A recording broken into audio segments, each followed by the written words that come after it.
please welcome tonight's ceremonial first pitch guest.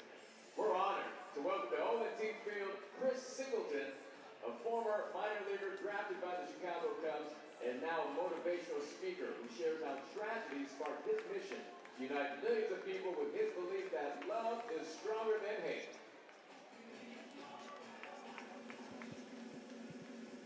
All right, good evening, everybody. We just saw Chris Singleton throw out the first pitch. He'll be joining us up in the booth. We're super excited about that. Welcome into Ontario Tower Buzzer Baseball on the Ontario Tower Buzzer Radio Network. Jeff Wilson with you. Glad to have you with us from Ontario as the Tower Buzzers and the Rancho Cucamonga Quakes continue this critical 6-game series. And last night was a reminder of something we've talked about all season long with this Ontario club. When they're at their best, they're capable of beating anybody in the California League. The final score was 8-5, but what stood out wasn't necessarily the margin of victory. It was the way Ontario won the game. Coming off a Tuesday's 13-5 loss, there were plenty of questions about how the Buzzers would respond. Rancho had scored 13 runs, hit 4 home runs, and seemed to have all the momentum in the series. 24 hours later, Ontario answered in exactly the way a good team should. Not by playing perfect baseball, but by showing resilience. And one of the most interesting moments of last night's game came in the 6th inning. Ontario carried a 4-0 lead frame and appeared firmly in control. Cam Leiter and Dalio Abad had a combined 5 scoreless innings. Rancho had managed only 2 hits through the first 5 innings, and everything was moving in the Buzzers' direction. Then suddenly, it wasn't. The Quakes scored 4 runs, tied the game, and completely flipped the momentum. In a lot of ways, it felt similar to some of the games that Ontario had lost during the first half.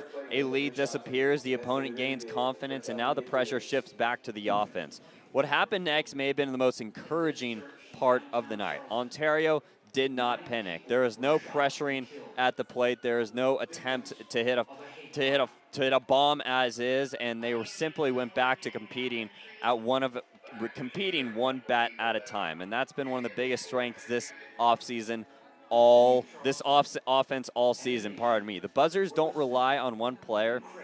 They don't rely on one inning. They don't rely exclusively on power. They can beat you in multiple ways. And last night, we saw all of it. We saw Chase Harlan continue his outstanding season. We saw Ching Shang Ko reach base 4 times. We saw Easton Shelton come through with runners in scoring position. We saw Yohendry Vargas deliver arguably the biggest hit of the game with the 2-run triple. And we saw Oswaldo Osorio getting his feet wet with the Buzzers, driving in 2 runs of his own. Different players stepping up at different moments is huge. That's one of the reasons Ontario continues to lead the California League in runs scored. And perhaps the more important statistic from last night wasn't the 10 hits or the 8 runs. It was the 8 walks. Ontario forced Rancho pitchers to throw stressful innings throughout the game. Even when the Buzzers weren't collecting hits, they were creating traffic, extending at-bats, and putting pressure on the Quakes pitching staff. The other major story was Cam Leiter. Every time the Dodgers prospect takes the mound, he gives fans another reason to be excited about this future. The strikeout continues to pile up. The home runs total remains a 0. Opposing hitters are still struggling to make solid contact against him.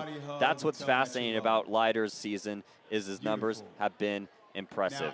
They may not even tell the whole story. His strikeout rate is among the best in the California League, and he continues to show why the Dodgers invested into his second-round pick in the summer. The challenge moving forward will be building the workload, continue to refine command, but the talent is obvious every time he pitches. And as for the series itself, yesterday's result may have changed the conversation. Standings matter, the momentum matters, everything else matters. Can the Buzzers carry that momentum forward? Can the pitching staff continue limiting big innings? And can the offense continue creating pressure the way it did throughout last night's game? We'll find out as Game 3 sets begin. We'll get into pitching matchups after the break here on Tower Buzzer Radio Network. Georgia, South Carolina, or even California. And the sport of baseball is beautiful because we can celebrate different cultures with a mission of love and unity. So as we celebrate Juneteenth tomorrow, as you guys go back home, as you watch the game today, make sure you do it with a mission of love and unity. And lastly, for my mom, I always heard it takes a village to raise a child. And I realize this as a young man now, I'm a direct representation of my village. So hopefully today I've represented her well. And you guys going out spreading that message of love and unity will help me make my mom proud. Thank you guys so much.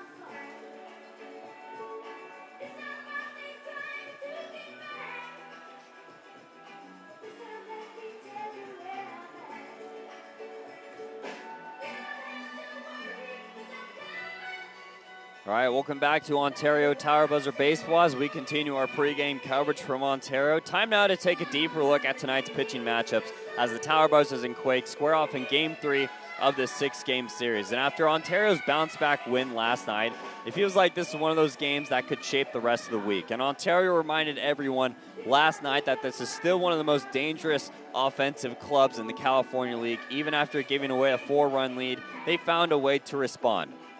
Series is tied at 1 game apiece. There are only 4 games remaining before the first, or 1 game, and this is it, before the first half comes to a close, and both clubs are handing the ball to pitchers capable of dominating the lineup when they're at their best. For Ontario, it'll be Brady Smith making his 14th start of the season, and if you watch this team all year, there's a strong argument that Smith has been one of the most improved pitchers on the roster. The win-loss record says 0-3. The ERA sits at 3.92, but those numbers don't fully capture what he's done. He's been one of the most difficult pitchers in the California League to hit because he simply misses bats at an elite level. His 64 strikeouts in 39 innings rank among the best strikeout rates in the league, and every outing seems to feature multiple innings where hitters look completely overmatched. The curveball remains his calling card right now. It's the pitch that got him drafted in the 3rd round by the Dodgers, and it's the pitch that generates the majority of his swings and misses. But what has changed from last season to this season is everything around it. The strike throwing has improved. The ground ball rate has improved. The overall consistency has improved. And because of that, we're starting to see the profile of a legitimate starting pitching prospect emerge. One statistic that really stands out is the home run prevention. We've talked about it throughout the week. Through 39 innings this year, Smith has allowed just 2 home runs. In a league where the ball tends to travel and mistakes often leave the yard, that's an impressive accomplishment. A big reason for that is he's generating more ground balls, keeping hitters from elevating the baseball consistently. Another thing to watch is how he handles this particular matchup. Back on May 8th in Rancho, Cucamonga, Smith delivered arguably his best outing of the season, struck out 9 Quake hitters in just 3 2/3 of inning of work while only allowing 1 run. Rancho saw him, but they didn't solve him. The challenge tonight isn't necessarily the stuff. The challenge is efficiency, of course. And when Smith is throwing strikes early in the count, he has the ability to work through lineups quickly. And when he falls behind, the pitch count can climb in a hurry for him. And if Ontario can get 4 or 5 quality innings from him tonight, it would be a huge boost from the bullpen that has already logged plenty of innings during this series. On the other side of the pitching mound, Ontario knows very well by now. 20-year-old Dylan Jordan takes the ball for Rancho Cucamonga. He's one of the more intriguing young arms in this Angel organization. Like Smith, Jordan's season has been built around the K. 70 strikeouts, nearly 53 innings. He has held opposing hitters to a .215 batting average. That's impressive no matter the age, but especially impressive when you remember he's only 20 years old. Jordan combines the swing and miss ability with the heavy ground ball profile, which is a pretty dangerous combination if you ask me. Most strikeout pitchers are fly ball pitchers, but Jordan isn't. More than half of the balls put in play against him have been on the ground, which means hitters rarely get opportunities for easy extra base hits. And when he's locating his fastball and his changeup, he can be extremely difficult to string together hits against him. And Ontario knows that firsthand. The last time these teams met with Jordan was on the mound May 7th in Rancho Cucamonga. Jordan threw 6 scoreless innings, allowing just 3 hits and struck out 8 buzzer hitters. Ontario managed only 1 run the entire night and spent most of the game struggling to generate quality contact. So there may be a little bit of unfinished business here from the Ontario perspective. The Buzzers have seen him once. They've had a chance to review the at-bats, and they'll be looking to make the adjustments tonight. One area where Ontario may have an opportunity is Jordan's road performance. At home, he's been outstanding, 2.64 ERA. Away from Ontario, though, that ERA jumps to 6.14. The strikeouts are still there, but he's been much more vulnerable to traffic on the bases than more susceptible to big innings, and that plays directly on Ontario's strength. We saw that last night. Tremendous patience. Oswaldo Osorio, key at-bats. That's the formula again tonight, the key at-bats, all right? And with the series tied, the first half can finish. It's rapidly approaching the final game here. Two of the better young arms in the division take the mound. This has all the ingredients to be one of the most important games Ontario has played this week. And we come back, we'll take a look at tonight's lineup and get you ready for first pitch between the Ontario Tower Buzzers and the Rancho Cucamonga Quakes. Every voice and our national anthem, performed tonight by the Macedonia Baptist Church Choir.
We just need one more thing to get this game started.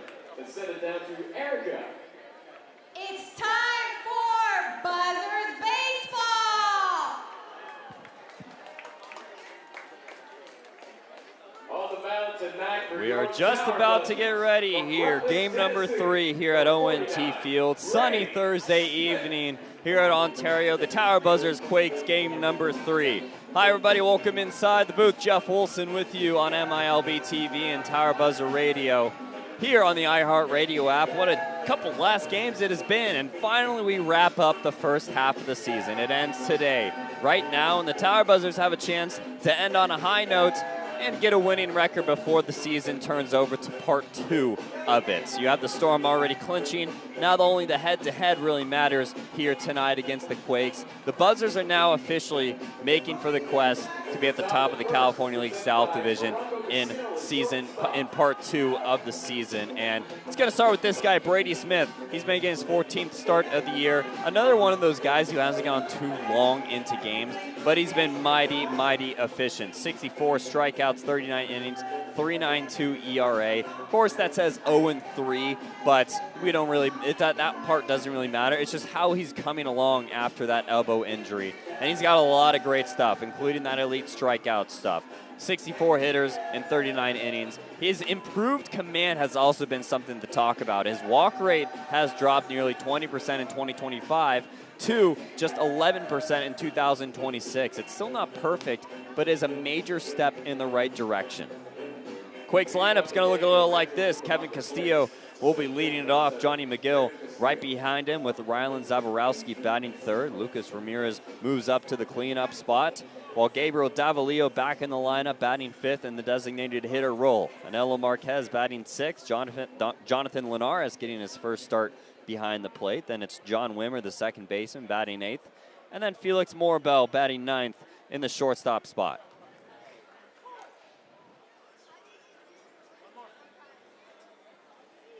Smith out of his windup. He rocks and deals, and first pitch is away, and off we go. Fouled it off from Kevin Castillo. It's 0-1. Castillo in the leadoff spot today after hitting fifth. Yesterday, 0 for 3, 2 walks. Smith tries the curveball. 1 ball and 1 strike. Smith, third-round pick by the Dodgers in 2023. Out of Granger High School in Tennessee. Fastball rides away, and it's 2-1, 95-mile-an-hour heater. His curveball is the pitch, but also his changeup has been exceptionally well, too. There it is right there, and a hitter's count, and Castillo swings right through it. It's 2-2.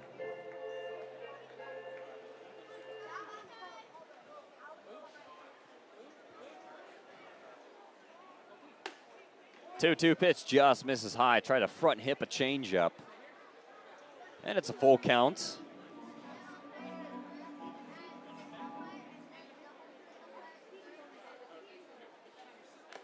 Next offering, fastball almost fouled back in the glove of Connor O'Neill. He can't hang on. So Smith only going 3 innings in his last outing against Lake Elsinore. 0 earned runs, 5 strikeouts. Didn't get too much help from his defense as there's 3 runs across his name. Smith misses with a changeup inside ball 4, and that draws a leadoff walk to Kevin Castillo. Coming into the plate for left fielder, number 6, Johnny McGill. Here comes Johnny McGill.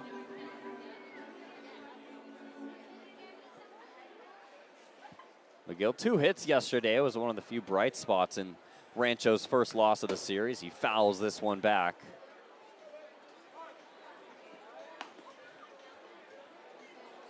Oh, and 1 to McGill, 279 average on the year.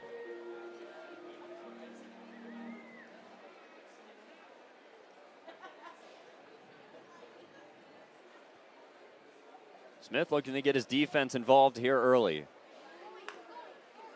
Quick step home, and this is cap shot foul. 0-2.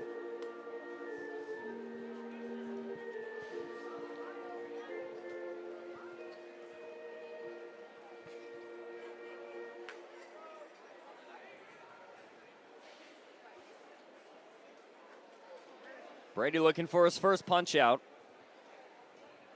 Pitch home, he stays alive.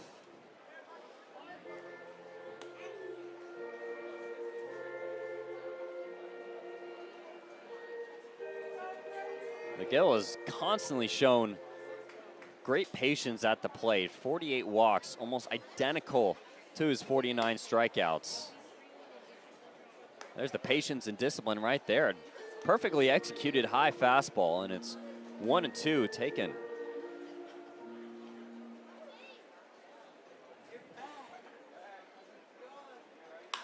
There's a changeup, punched into center field for a base hit. That's Johnny McGill getting on the board.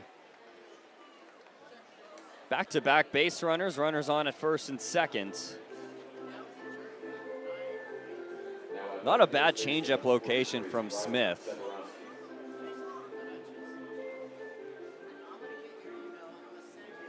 Just got too much of the plate. Not a big-time barrel.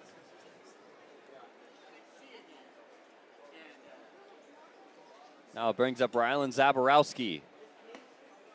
Takes a cut and misses. It's 0-1.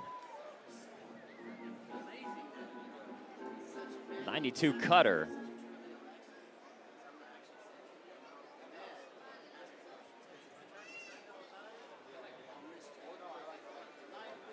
Quakes starting early here.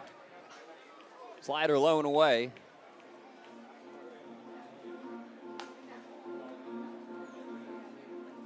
Zaborowski, a little bit of everything yesterday. A hit, an RBI, a walk, a couple strikeouts. Scored a run as well. Bounced around in game number 2. Backdoor changeup lands on the outside corner. It's 1-2. Nasty pitch from Smith.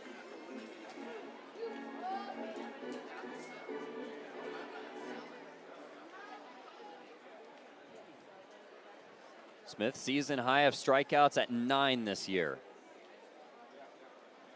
Pitch home, he gets his first one. Zaborowski goes down swinging, and there's one away.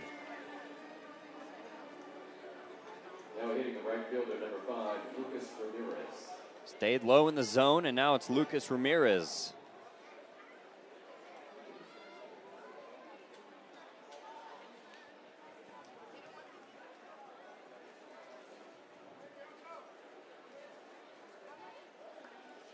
Ramirez, quiet day at the plate yesterday. Moves up to the 4 spot to get some confidence going for him.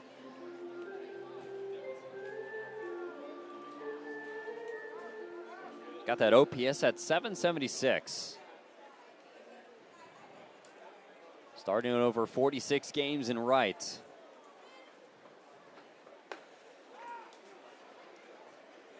Inside pitch, that's ball 2. McGill getting back as quick as he could at first. Connor O'Neill behind the plate, the battery mate of Brady Smith. Considering throwing over there.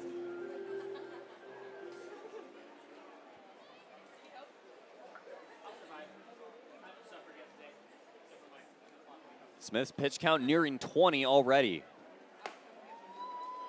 Catches the inside corner, it's 2-1. He's done a good job of throwing the kitchen sink in a hitter's count, pitching backwards.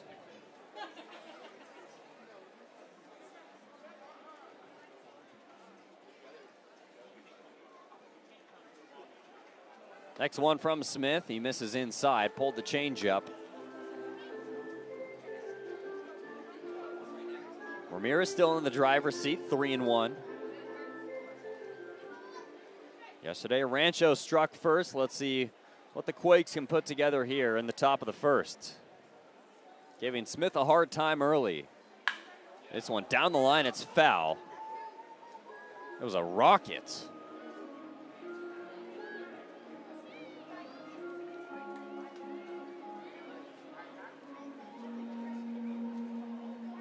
Still haven't seen much of Dad's power here in this series. Lucas Ramirez, son of Manny Ramirez. Guarantee you he's given him a hitting lesson or two that's unlocked a few things. Payoff pitch, he's late to it, and it's strike 3. Smith climbing the ladder, and there's back-to-back Ks. Coming up the bat, the designated hitter, number 28, Gabriel. Back in the lineup, it's got Gabriel Davalillo. After the back-to-back base runners, Smith gets back-to-back Ks.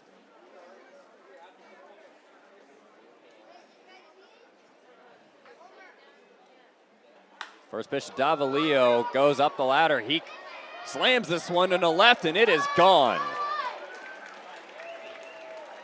A 3-run homer for Gabriel Davalillo.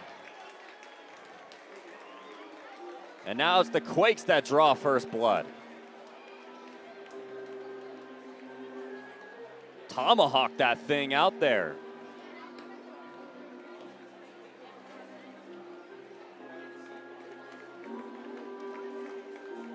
Not the start Brady Smith was expecting.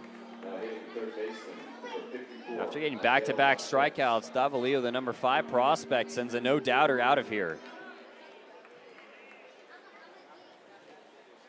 Nelo Marquez climbs in and he swings and misses.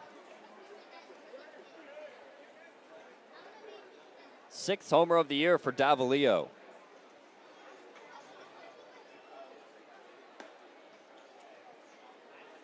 Smith, that fastball up to 96, possibly a little aggression behind that.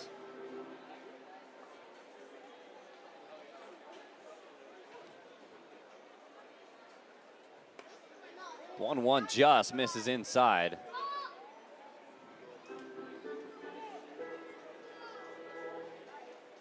One plate umpire Anthony Nartini and field umpire Ryan Smith. Next pitch splits the plates.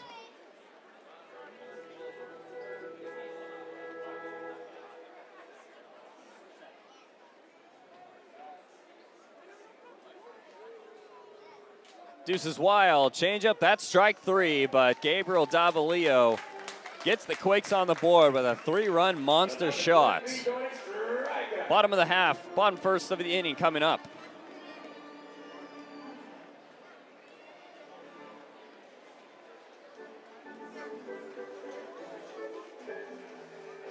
For medical reasons, I can carry any children can take over a year to be matched with your perfect surrogate. I was so worried, about if they were going to be healthy or not, and then to see them and to know that they were perfect. The staff in the NICU, they were a dream, absolute dream. So my right arm we have Tristan, and my left we have Tobias and Toby. We are Lyuna. We build the roads to drive on, the infrastructure to keep our city moving, the projects that shape our community. And here in Ontario, we helped build this fantastic stadium. A new team, a new home, a new era. Are you ready for a construction career? Our Earn While You Learn apprenticeship programs will prepare you for a rewarding career. Learn more at scdcl.org. Lyuna, we build what's next. Let's go, Ontario. Let's go, Powerbug.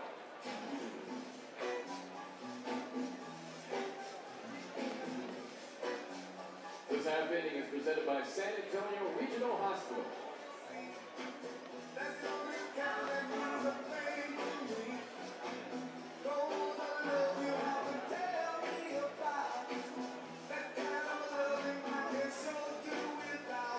First inning brought to you by Charbroil. You can fire up your game day with Charbroil. It's grilling made easy. You can taste the difference all season long. Gabriel Davalillo lights the fire, makes it 3-0 in the top of the first before the Buzzers can swing a bat. Dylan Jordan on the mound for the Quakes. 12th start for him. Vargas is going to lead it off, then it's Ching Sheng Ko. And then Brendan Tunick, that's the first 3. Vargas hacking at the first pitch, flies one into center field. Kevin Castillo makes the catch. 1 pitch, 1 out.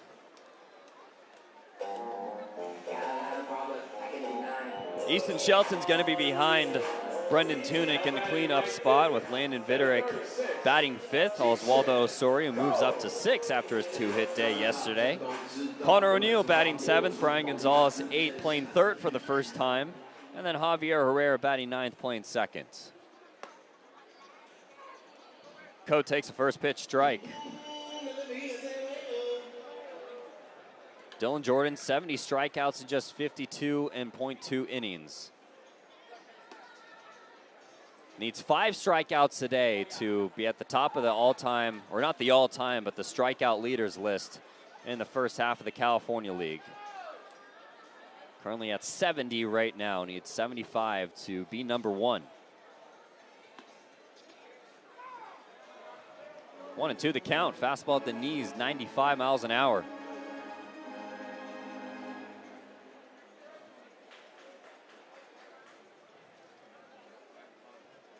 Jordan kicks and deals, gets a half swing from Coe, and he is down. 4 away. Coming up to the plate, the left fielder, number 27, Brendan Tunick. 2 easy outs for Dylan Jordan. Now brings up Brendan Tunick.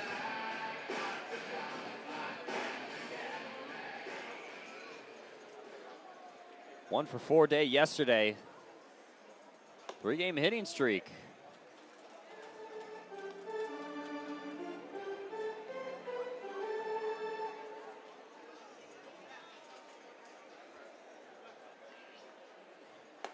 Swing and a miss from Tunick. Jordan sticking with the heater. That's arguably his best pitch.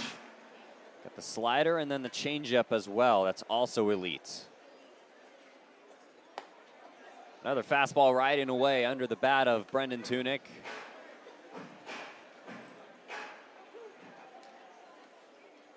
One and two, looking for back-to-back Ks to end a quick first. That's called strike 3. Caught the outside corner, 96 heater. Stuck with the gas, and there's back-to-back Ks for Dylan Jordan, and it's just the buzzers down in order as we go to the top of the second. Still 3-0. Let's send it down to our MC for the night, who's kind of a big deal for 102.7 Kiss FM, Gabby Diaz. Thank you, PJ. All right, it's time to build a burger. We got Caesar and Joy, Eric and Rod, who are all suited up, ready to go, but we got to see who's going to build this burger the quickest. All right, teams, I'm going to count you down. 3, 2, 1, go. All right, let's see. Looks like Caesar is hauling butt right now. We got the meat on the ground. Let's keep it going. Eric and Rob, where you at? Where you at? Joy is so determined, by the way. I was talking to her. She's ready for this. All right. Joy, don't forget your last bacon, okay? All right, we got one. Oh, one last. No! Eric and Rod got that W right there. You should have grabbed both of the bacons, Joy. Back to you, PJ. You always need both bacons. Thanks for playing Build a Burger.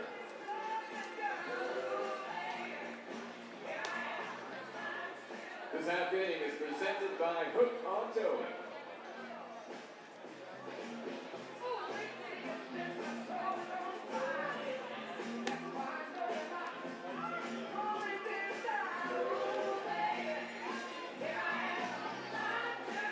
Top of the second inning brought to you by Landscape Durable Tires. When durability matters most, trust Landscape Durable Tires to keep you moving on the job, on the field, and every mile in between. Less wear, more miles. Buzzers go down without a fight in the bottom of the first. Jonathan Linares leads it off, another lefty. Making his first start behind the plate. Free agent signing out of Cuba. 21 years old, and he'll be on the left side of the batter's box. He's a switch hitter, but no left-handed pitchers for the Buzzers. 0-1, nice 12-6. Caught the outside part, and it's quickly 0-2. Career best 16.2% walk rate so far this year. That's strike 3. Good morning, good afternoon, and good night to Linares. And now Smith has number 4. Second one looking. Now batting the second baseman, number 49. And that outside corner is hot right now for Anthony Artini behind home plate.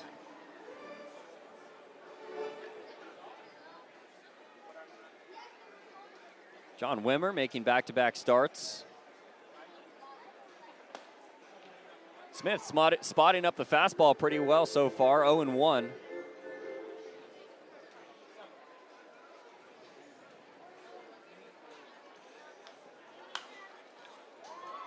Rides inside and Wimmer fouls it off.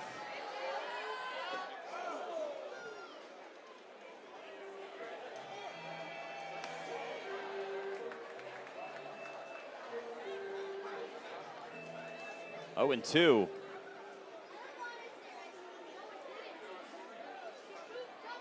Smith kicks and deals. Just outside and high.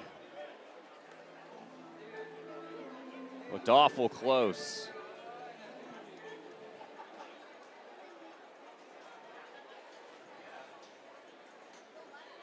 One, two, tried the slider there at 86. 0-2 to 2-2.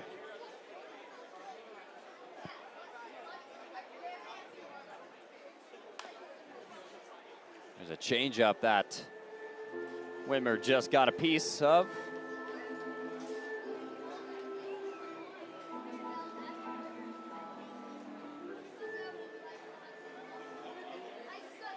Wimmer known as more of a defensive versatility guy. The offensive piece still remains a work in progress as he takes this one foul.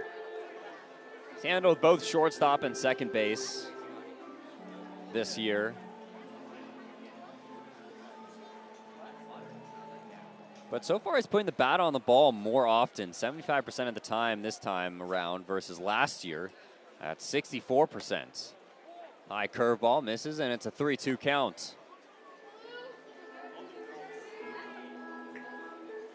Still a small sample size from Wimmer. Over 25 at-bats as he stays alive in the 3-2 count.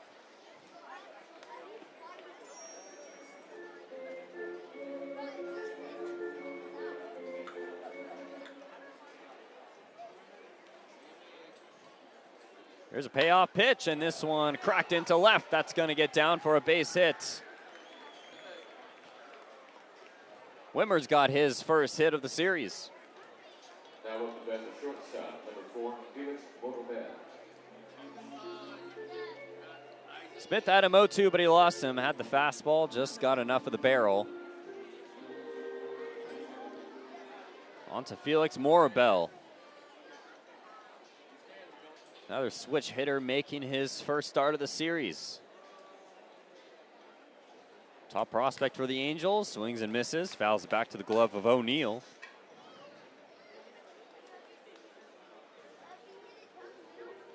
He's got really good speed.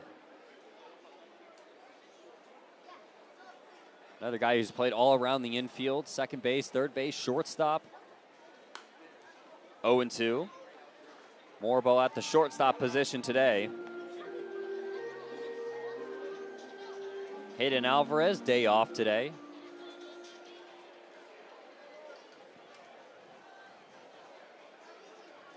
So Smith, not a problem getting ahead of these guys. It's just finishing them.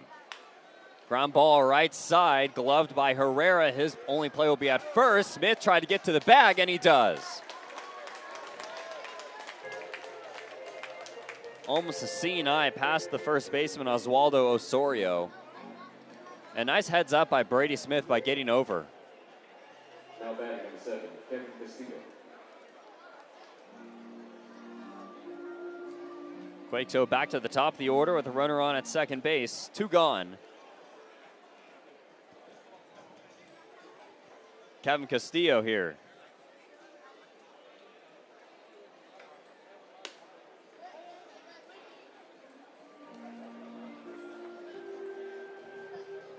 Take strike number 1. Special guest coming into the booth today, motivational speaker, former minor league ball player as well, Chris Singleton. Welcome in. Got you on the mic here. Yeah, man. Thank you for having me. Dude, excited about it. Anytime. We got you up in the corner right there, too. How cool is that?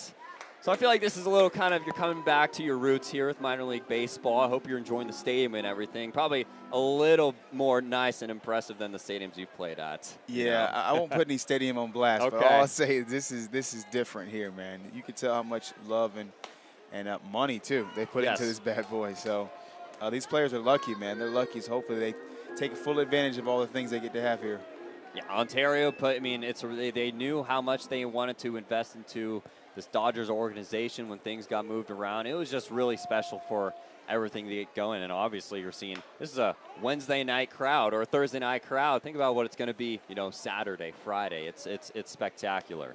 For sure. I can tell it's going to be jam-packed. You know, you got the kids' wiffle ball thing I was super impressed with. Did you go over there? My kids would eat that alive, man. They would love that so much. And I got to speak to the team, but, man, really impressed with Shu, the manager. He seems like just a baseball purist. You know, he stays young around the guys and just had a good time. So, and I've enjoyed my time here so far.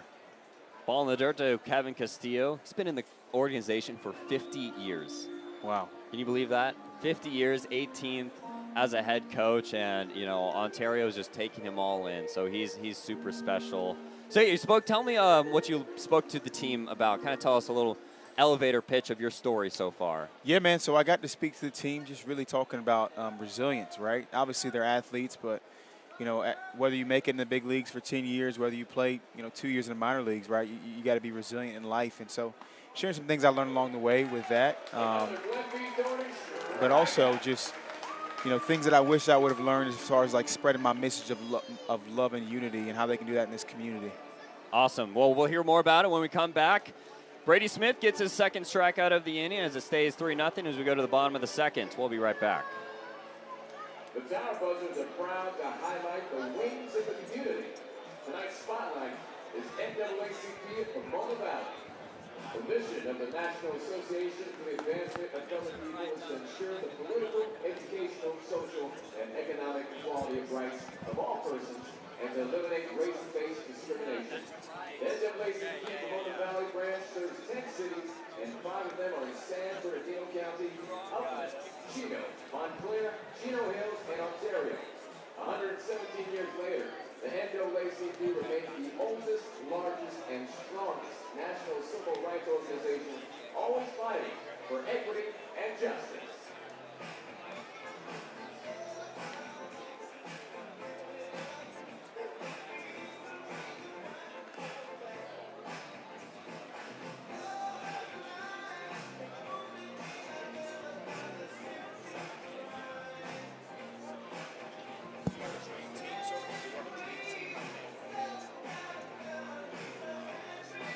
That reading is presented by SoFi.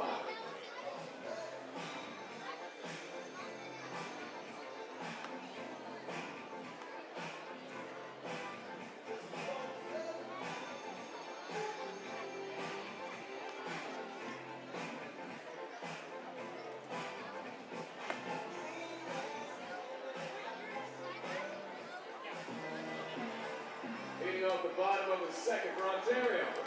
The big cheese hitter, the designated hitter, number 28, Easton. 3-0 ball game. We're going to have Easton Shelton lead it off. Jeff Olson and Chris Singleton joining me in the booth today. I'm sure this is not too far from, you know, your bread and butter of speaking in front of a crowd. So you get the hang of something like this, you know. Yeah, for sure. I mean, as long as you speak your mind and you know what you're going to say, it's not nerve-wracking. You know, people are always like, man, Chris, do you get nervous in front of thousands of people speaking? No, not really, because I'm used to doing it. But it's just like somebody, I guess you get nervous your first pro game, right? And after the 200th time, you're like, man, I got this. Exactly. I mean, I can't tell you how nervous I was for the very first broadcast for, you know, in the stadium opening and everything. And I'm sure you remember the first time you ever spoke in public, too. What was that kind of like? And I'm sure you were a little nervous as well. Yeah, definitely nervous, but at a certain point, you know, you just lock in just like you're on the baseball diamond, right? That's right. You're training. You know, you train your whole life, you prepare, and then all of a sudden you got to step up to the plate and do it. So it's kind of what these guys are doing right here. Dylan Jordan carving through the Buzzers lineup. That's 3 strikeouts in a row. Easton Shelton goes down, and now it's Landon Vitterick. That was a gross slider. I mean, that thing was buried. That's tough. As a hitter, you got to try to take that, but it looks so good halfway there. Was there a guy in your minor league career that you were like, man, I could not get a hit off him to save my life? Well, the first time I saw like 100 miles an hour, Hunter Green with the Reds, I mean, it was something. No way. Yeah, it was Hunter Green. It was totally different. I mean, you know, you grow up in high school, a guy throwing like 85, you think he's throwing hard. And then you're like, man, guy's throwing 90, you're like, oh my gosh. And then you get to college, everybody's throwing 90, 95. But once you get like 97, that's different. Yes, it's completely different. It's kind of, I like to think out of it as, you know, you work your way up, you know, working out, bench press 225. That's a good accomplishment getting up there. But it's just such a different to get to like 315, you know? And the difference between 90 and 95 is such a huge, you know, increment. It's unbelievable how fast these guys are throwing these days. Landon Bitter takes outside, 3-1. Yeah, these guys are so good nowadays, man. You even see it in the College World Series right now, all the home runs they're hitting. Yes. Pitchers are throwing harder. Guys are bigger, stronger, faster. So the game's always evolving. You know, I'm not one of those guys that say, oh, man, back in my day it was tougher. No, these guys are so good. Bitter takes a walk on 5 pitches. So what's a rule that you wish you had that now the MILB or MLB has right now? Yeah, I think the pickoff rule. Okay. There's bigger bases now, too. Okay. You know, you want to get more bags, so I think that's a big part of the game. Obviously, everybody wishes they had challenges. Yes. Okay. You know, because you can count the times you're like, there's no way that was a strike, but you got rung up on it. It's part of the game, though.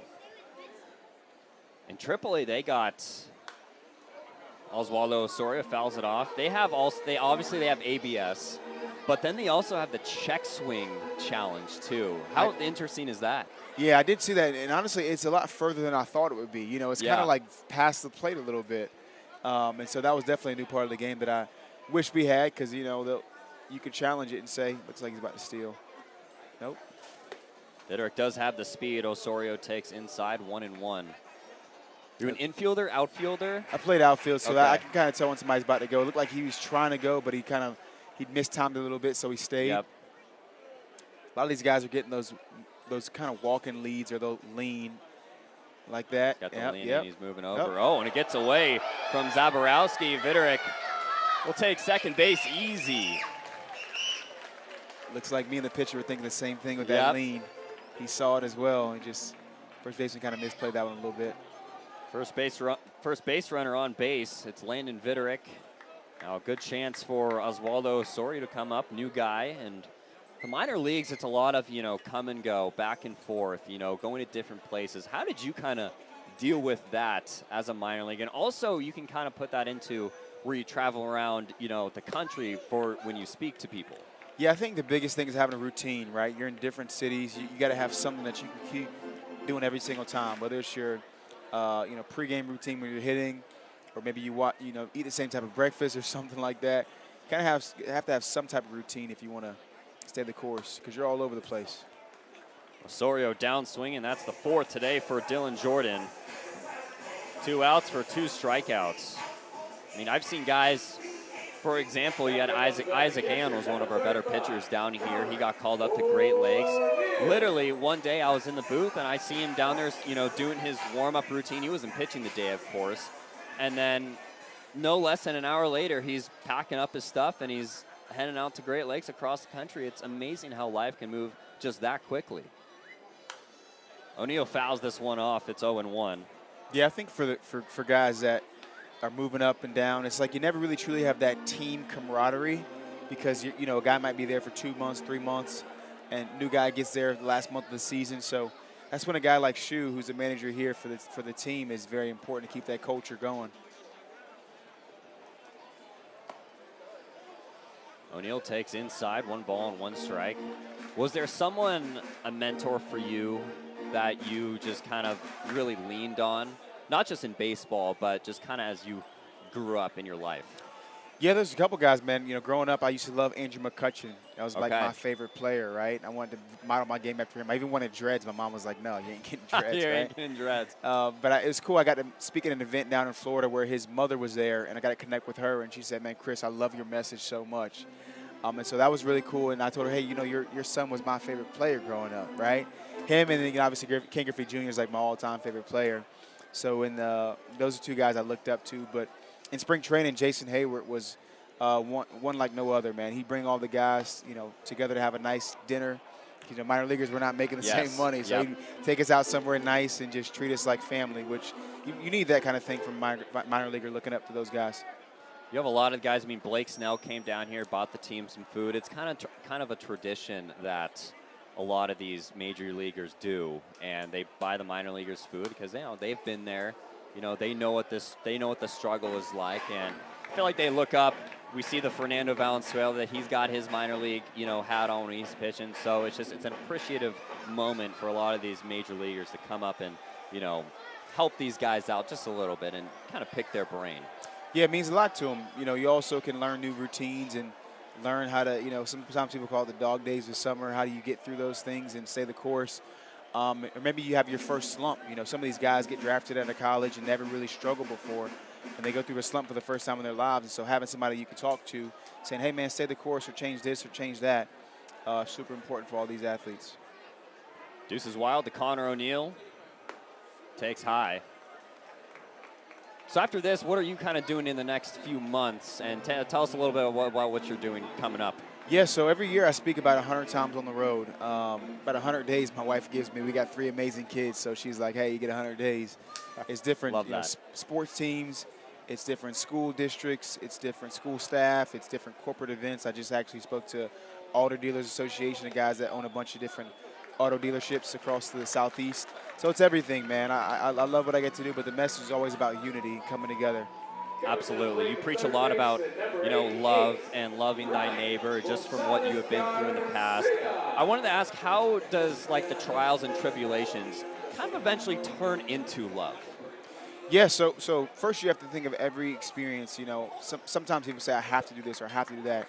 Well, no, it's a get to. So I lost my mom at a pretty young age, and I lost my father young as well. And so anytime that I feel like, man, it's just like I have to do this or I don't feel like doing that, man, it's a blessing that we get to be, waking up and breathing and watching baseball and just taking the small wins is what happens when you think about the larger picture in life. Ryan Gonzalez, 0-1 counts. 1-1. I like that 88 number. That's neat to me. What was your number? That's number 3 a lot. Number 2, the minor leagues, you don't get to you jump around a little bit, choose right? your number, right? But college, I was number 3, and that was like my favorite number. Any particular reason why 3 was it? Capped off the end of the bat down the left field line. This could be trouble, and it is a basket catch. Wow, what a catch. That's a great catch. From Felix Morabel, the shortstop, to end the inning and end the Tower Buzzers' threat here. Leaving the runners on at first and second. Dylan Doran gets a little bit of help. Chris, I appreciate you stopping by. Thank you so much for kind of telling us your story, being here to motivate the Tower Buzzers, and just kind of giving us a deep dive into who you really are. Thank you for having me, man. It's been an honor. Awesome. We'll take a quick break. Be right back. 3-0 as we go to the top of the third.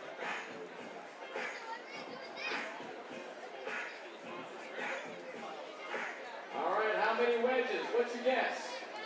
14 is correct. And that's the Corona Live Wedge Catch.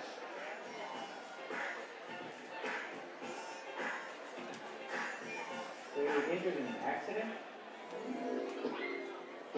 Stepped on a baseball and fractured your arm?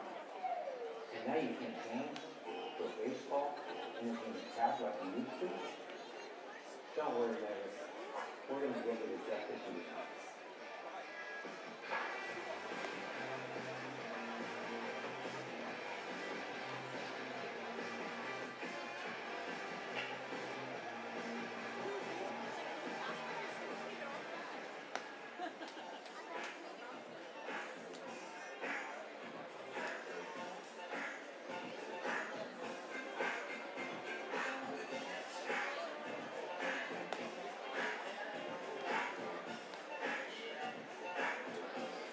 This half inning was presented by Raising King.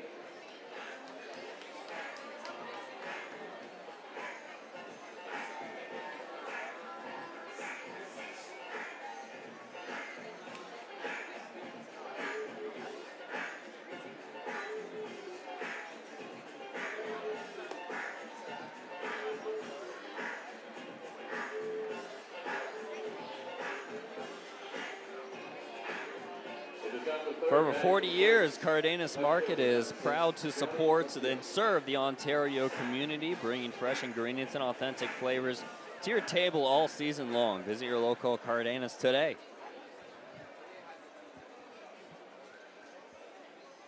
Brady Smith back on the mound, facing 2, 3, and 4.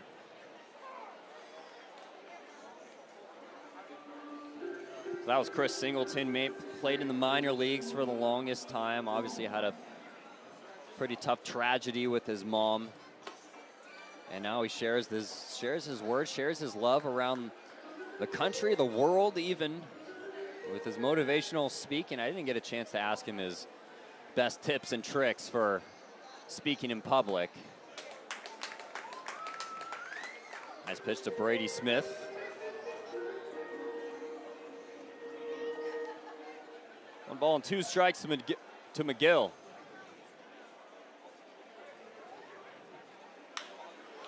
Goes the other way, bangs it into left center for a base hit, his second one of the day in 2 at-bats.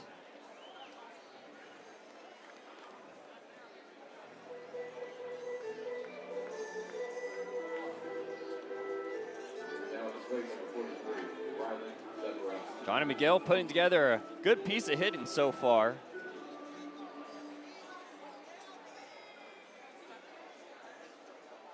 Sets the table for Rylan Zaborowski, Southern California kid from Laguna Hills. Good chance he grew up a Dodgers or Angels fan, maybe Padres.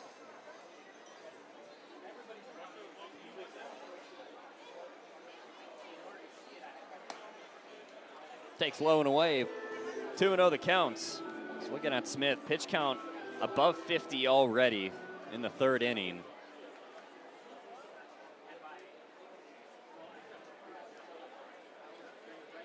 Furthest he's gone is 4 innings of work. Next is high, 3-0 the count. 4 innings is high, strikeout 9.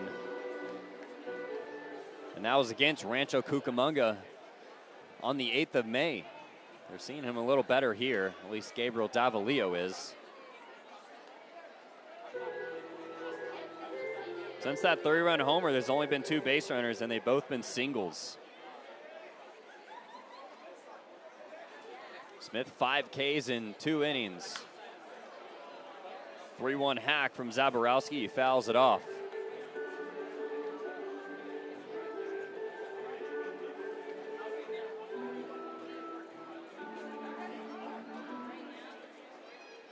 Another full count from Brady Smith. It's been in a decent amount of those so far. Payout pitch, he gets Zaborowski for strikeout number 6. Second time he goes down.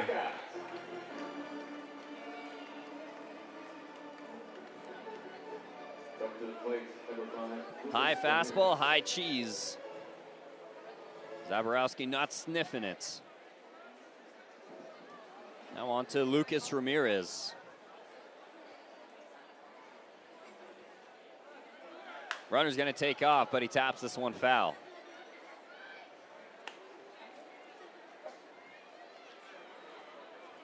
Oh, and 1 the count to Ramirez. He's 0 for 1. Also went down by way of the K.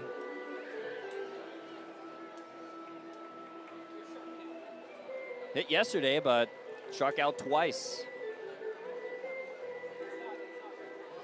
So the final game of the first half of this season, Buzzers trying to secure a winning record. Rancho Cucamonga has already done that. They did that a little while ago. Now it's all about momentum going into the next half.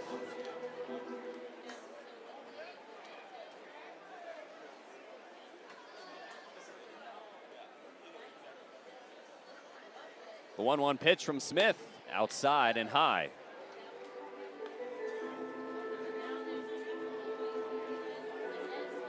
I've been told that John Shoemaker's teams are a second half team.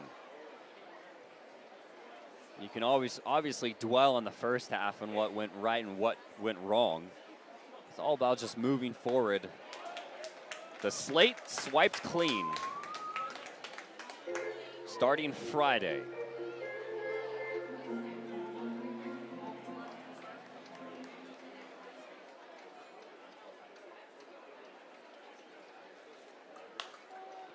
Two-two pitch popped up to the left side in foul territory. It's Gonzalez making the catch.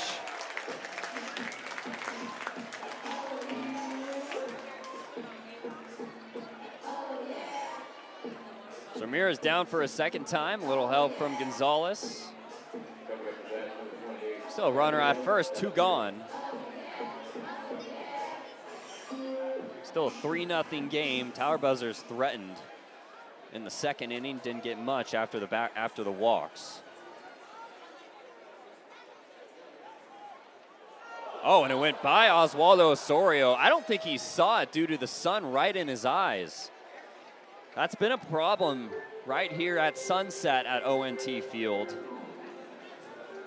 Brady Smith, a good pickoff over, and Osorio, I feel like he just didn't pick it up. Take another look at this.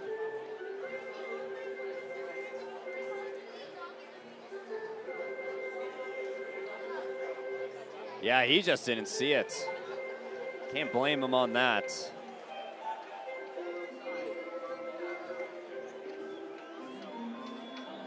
And someone who can talk on that very highly is Easton Shelton. The amount of pickoffs he has seen over to first, and thankfully none have got caught in the sun, but it must be real low here, 721.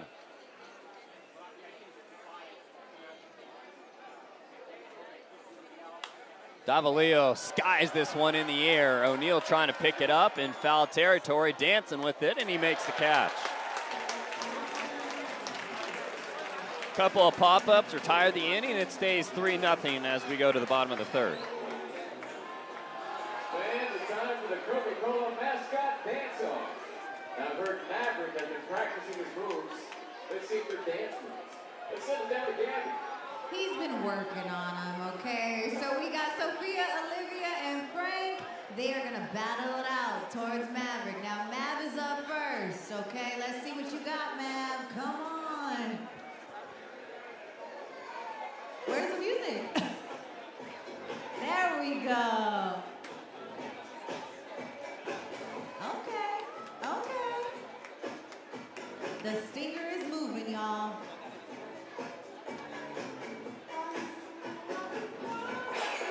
I like it. A little too early, huh? You were trying to get the twerk out. I know. All right, kids, let's go. You're up next. Come on. Go, Frank. Go, Sophia. Go, Olivia. Come on. I love it. All right. Now, crowd, it's up to you. If you want Maverick to win, make some noise.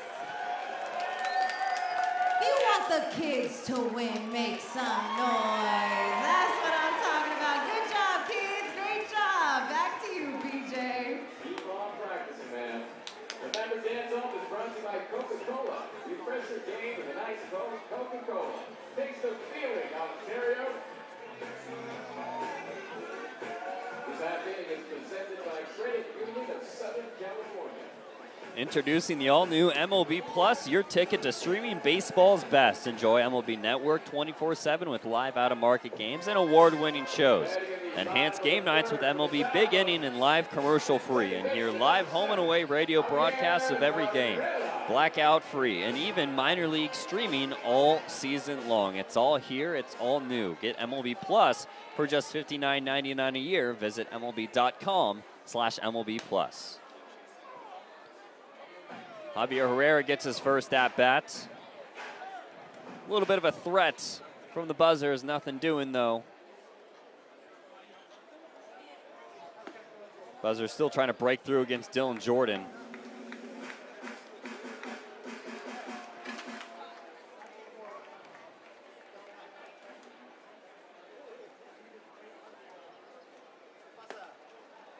Herrera cuts and misses.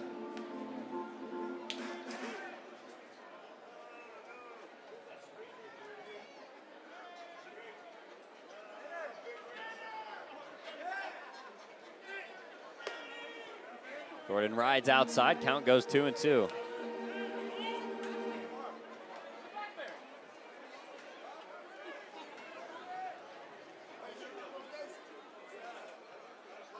Herrera goes down swinging, gives Jordan strikeout number 5. Late on back-to-back fastballs. Now comes to the plate, número 9, Yoendry Vargas. Back to the top of the order, Yoendry Vargas. He's 0 for 1.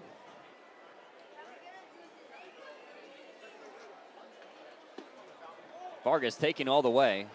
Ball 1.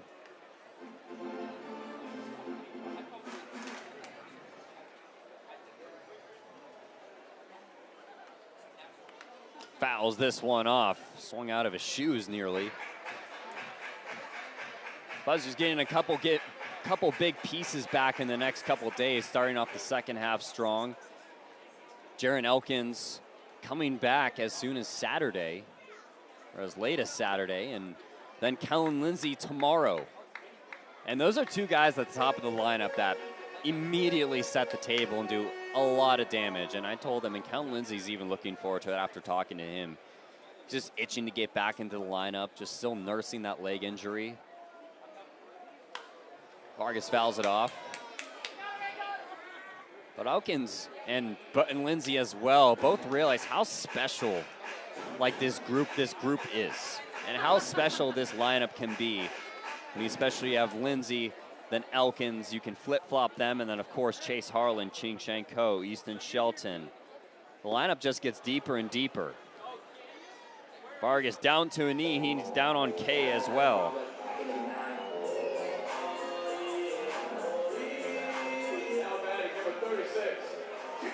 Jordan, strikeout number 6, and now it's Ching Shang Ko.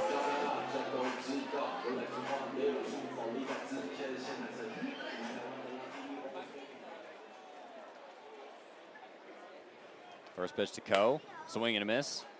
Buzzers are getting these guys back at the right time, and some lessons that this team has taken away, according to John Shoemaker. It's just the importance of every pitch, every inning, every at-bat, and every ball played, and each moment could swing the outcome of a close contest, and there have been quite a lot of them here in the first half of this series. First half of the series and in the first half of the season. Ko fouls it off left side.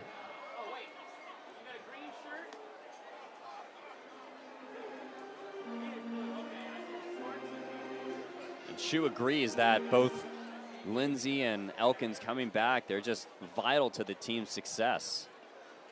And both of them primed for potential too. Some of them even possible big league futures with the Dodgers, but that's up to them. Right now, it's just one step at a time. Meanwhile, Dylan Jordan striking out the side, picks up number 7 as he's through 3, cruising against Rancho, cruising against Ontario here, 3-0. Today, Juneteenth commemorates African-American freedom and emphasizes education and achievement. Today marked with celebrations, guest speakers, picnics, and family gatherings. It's a time for reflection and rejoicing. It's a time for assessment, self-improvement, and for planning the future. We're happy to celebrate Juneteenth together with the MLP, the 9 Initiative, a Black community-focused outreach platform specifically designed to honor and celebrate the historic impact numerous Black baseball pioneers made on the sport, providing new opportunities for youth baseball and softball participation. Further diversify the business of baseball, embrace millions of passionate fans throughout minor league baseball, 120 communities worldwide. Named for the number Jackie Robinson wore during his only season playing in MILB with the AAA Montreal Royals in 1946. The 9 connects MILB teams' Black community-focused development efforts with national programming and centralized platforms.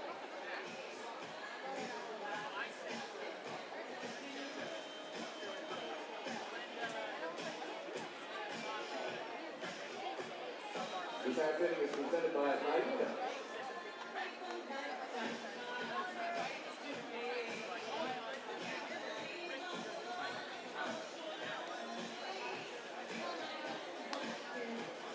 pitching change brought to you by Iona. Now on the mound, your tower buzzers. Celebrate the heart of the game with Modern Woodman. Be sure to check out our in-game video board featuring highlighting the baseball mom of the season, honoring dedication, support, and spirit that make every game possible. Modern Woodman, supporting families on and off the field all season long.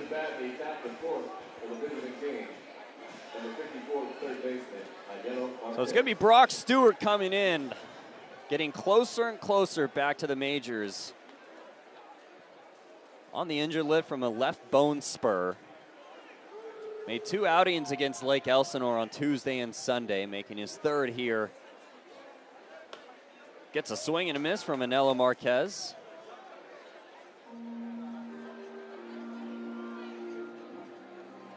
It was a hot minute that he was up in the majors before going back on the injured list. He's pitched well in his last 2 appearances against the Storm. 0-2 the count to Anelo Marquez.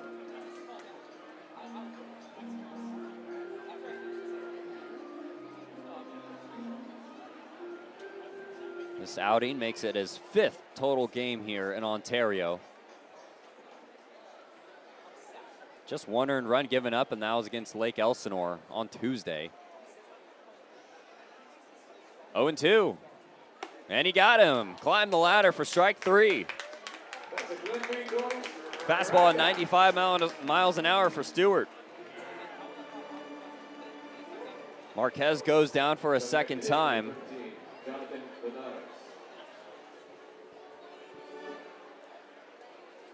On to Jonathan Linares, the catcher.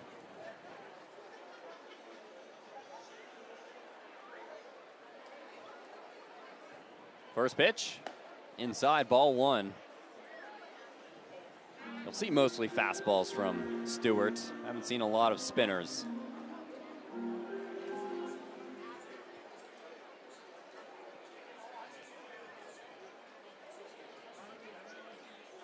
One-0 offering, broke his bat, fights it off into shallow right center, dropping for a base hit. Linares has his first base knock of the day.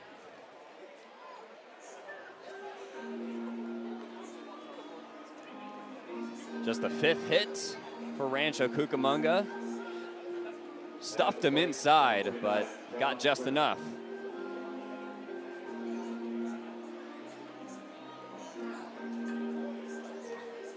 On to John Wimmer, who singled in his last at-bat in the 2nd.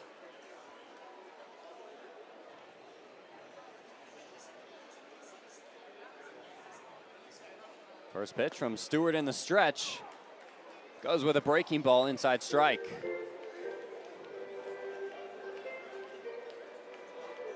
Stewart actually picked off a guy against Lake Elsinore on Sunday. Caught Ryan Weidman sleeping on the base paths. Another slider, and it's 1-1. He was watching the Lake Elsinore Storm just steal a boatload. And he said, that's not going to fly under my watch. Nice pickoff move, too. 1-1. Perfectly placed, 1-2. 93 tailing back into the zone.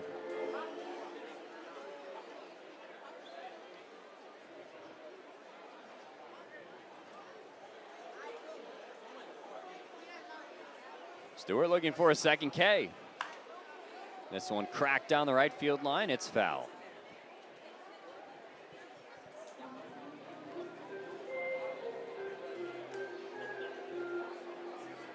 So Brady Smith's day is done. Other than that 3-run homer, he wasn't all that bad. 6 strikeouts, just 1 walk, and 4 hits. Hands it off to Brock Stewart.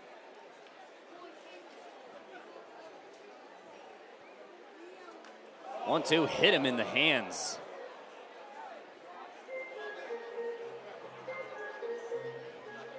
Brock Stewart tried to brush him off with an inside fastball, and he just came too close. Now on a 95, and Wimmer still down.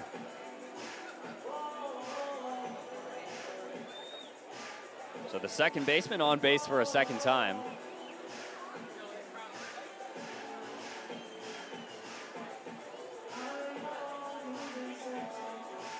He'll take his time. Hands are always pretty sensitive, just how small the bones are.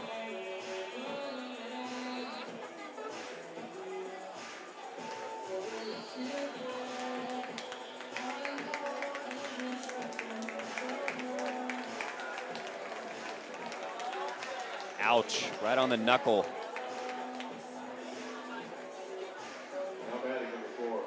So runners on at first and second for Felix Morabel. Morabel, pardon me, 0 for 1.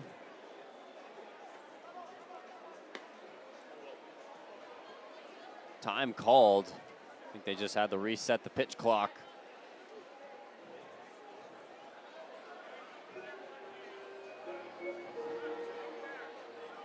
Two base runners after the strikeout for Stewart.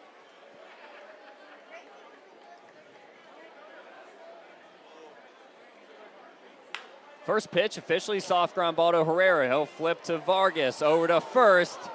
Not in time for a double play, but they get one.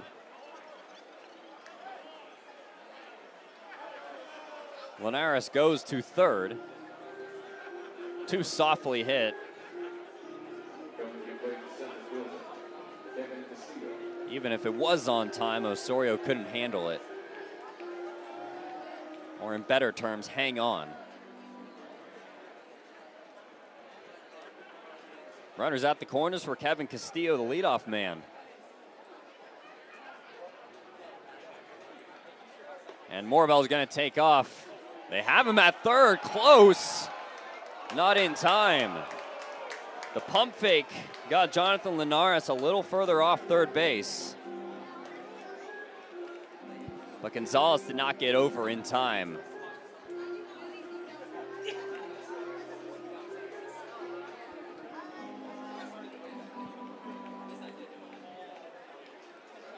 Runners on at second and third now.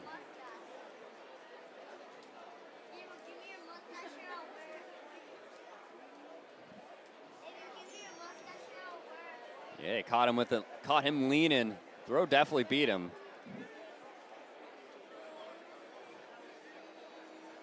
Stewart looking to dance around the runners on at second and third. Changeup just away.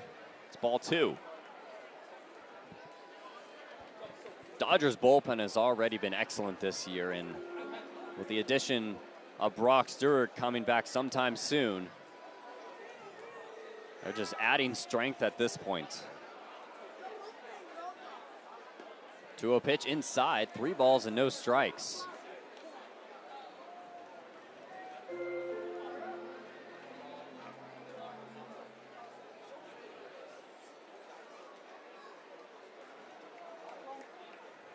Stewart still looking for strike 1.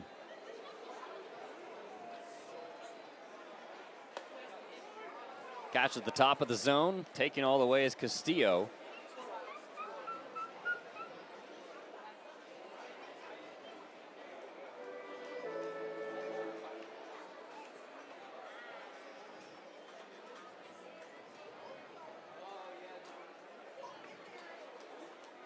The 3-1 pitch.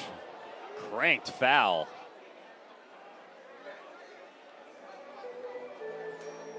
Over the Budweiser draft bus.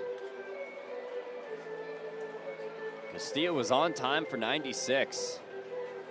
In fact, a little early. Now Stewart a strike away.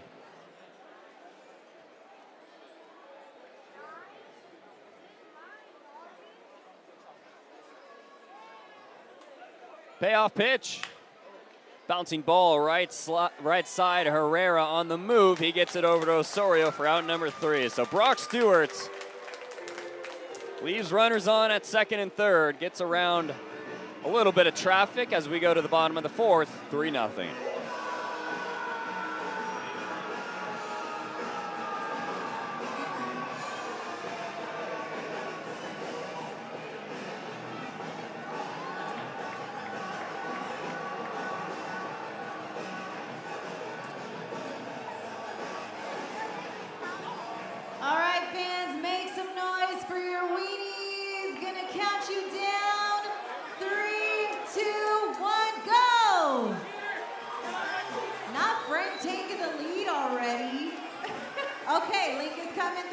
We got a straight race going on right now.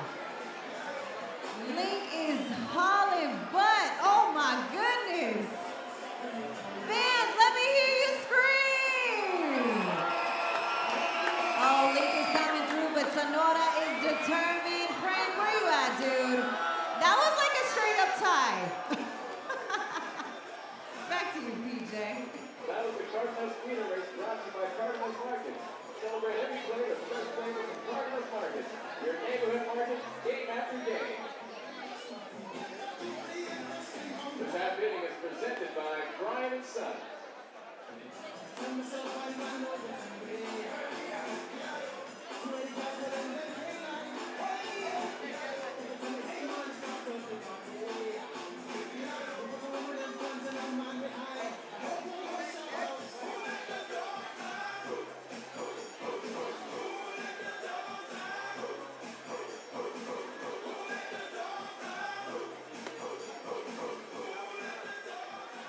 Fans, join us in welcoming our junior announcer up in the booth, Mason. Mason, who's up to bat? Built by the strength of hardworking men and women, Labor's International Union of North America is proud to support the communities they help shape every single day. LIUNA, feel the power of organized labor. Here's Brendan Tunick. 3-0 game here in the bottom of the fourth. Jeff Wilson with you on MILB TV and Tower Buzzers Radio on the iHeartRadio app.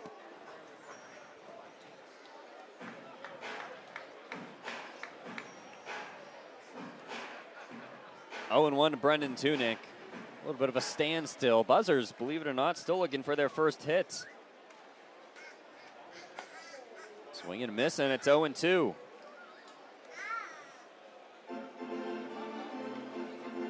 Buzzers hitless through 3, trying to break that up.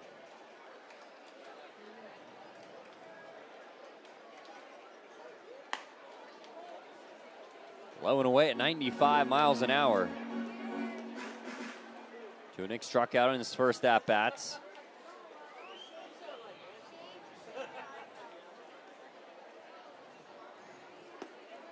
Try something a little slower. Try to climb back into the zone, 2-2.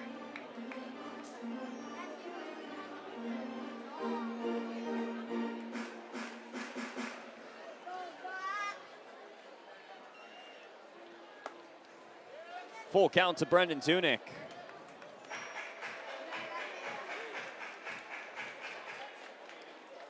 Tunick hopes to enter the second half as he did the first half. 379 batting average before he got hurt. He draws a walk.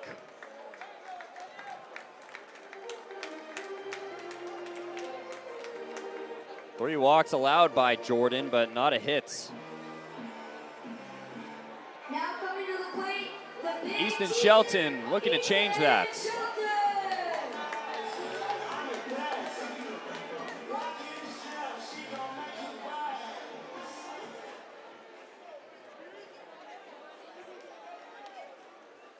Shelton struck out in his last at-bat.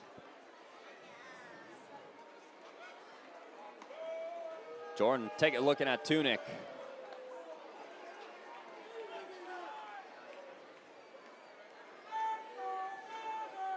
Couple of big promos coming up here at Ontario. We got Fernando Valenzuela's bobblehead on Friday tomorrow, and then giving away a soccer jersey. Almost hit Shelton. Giving away a soccer jersey on Saturday. Excited for both of those. Obviously a nod to the World Cup. Team USA plays tomorrow against Australia. All eyes will be on that match. Shelton, the other way, that's down for a base hit. That's the first one for the Buzzers. Tunick hustling into third.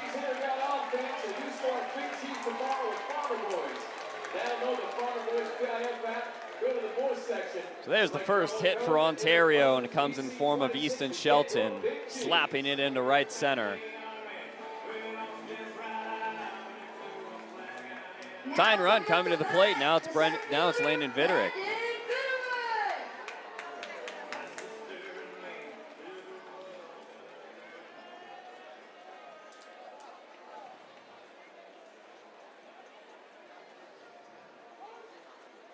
Time called, pitch clock violation on Jordan, 1-0 count.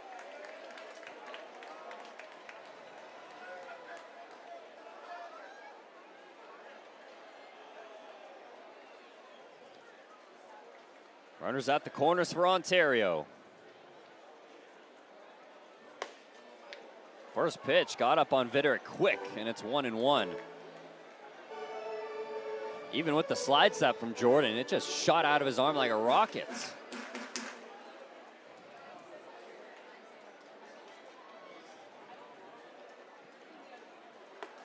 Trying to get on time for it, and Viderick late. 96, that's a specialty that Dylan Jordan has. That fastball is A grade. 12 K/9 pretty much. That's strike 3. Kept riding in on the inside corner, kept pounding, and he did not miss it. Strikeout number 8.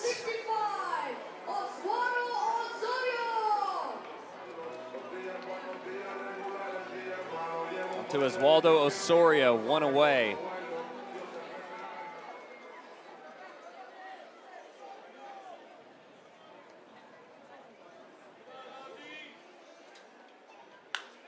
Ground ball, backhanded Zaborski. Goes over to second, back to first, a double play. 3-6-3 double play gets Dylan Jordan out of the inning, and another threat ended. Stays at 3-0 as we go to the top of the 5th. We're giving one lucky fan a chance to catch a heater right here at O&T Field by playing hot or cold cash. Let's send it down to our MC who might have some cold cash waiting. We can get it. What? Mr. Gabby. Okay, so Isaiah is here. We're going to spin him twice, blindfold him. Then he's got to crawl all the way to the cash machine, okay? But fans, we're going to need your help. If he's getting close, cheer him on, okay? If he's in the dirt, boo him, okay? All right, Isaiah, I'm going to count you down. 3, 2, 1, let's go. All right. Oh, he's coming out swinging. He's coming hard body with it. He's coming and boom. Oh, your shoe came off, dude. Well, congrats, Isaiah. Back to you. We should change the name to Quick Cash. Hot or cold cash was brought to you by Rancho Casino Resort Spa. As the count runs full, try your luck at Rancho Casino Resort Spa with exciting never stop. From thrilling games to great dining and live entertainment, Rancho has it all. Make your next getaway and play like a winner.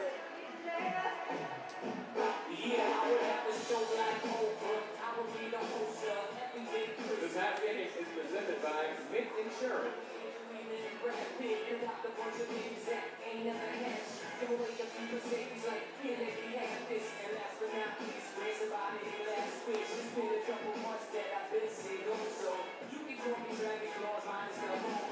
have a home pitching change brought to you by La Una.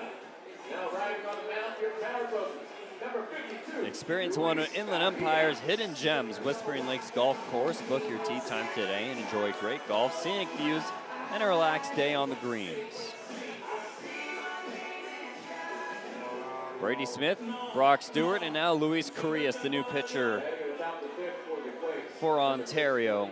He'll face the top of the order here against Rancho Cucamonga. Johnny McGill to lead it off.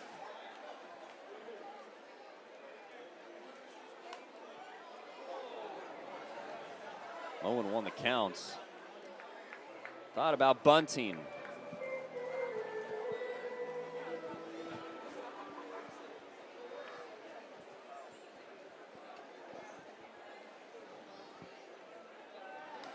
Inside, 1 ball and 1 strike. I had a chance to hear this story about bunting from manager of the Dodgers, Dave Roberts. Faced Randy Johnson, and Dave with always great speed on the base paths and flying out of the batter's box. Big bunter. And he got told by the staff that they said to him, hey, Dave, if you try to bunt on Randy Johnson and it does not get down in fair territory, he will plunk you in the back within the next pitch. Inside strike, 2-2. So, of course, in Roberts' first at-bat, tries to lay down a bunt, going down the third base line, keep going, and it just rolls foul. So he's walking back, and then right on cue, the very next pitch, Randy Johnson hits him square in the back. And moral of the story, you do not bunt on Randy Johnson. 3-2 the count. Inside, and he walked him.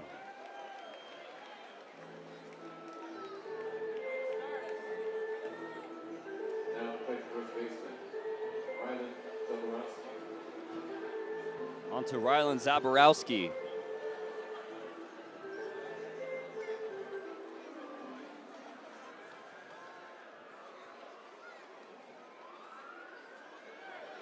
Runner's going to immediately take off. This one flied into right field into the Quakes bullpen.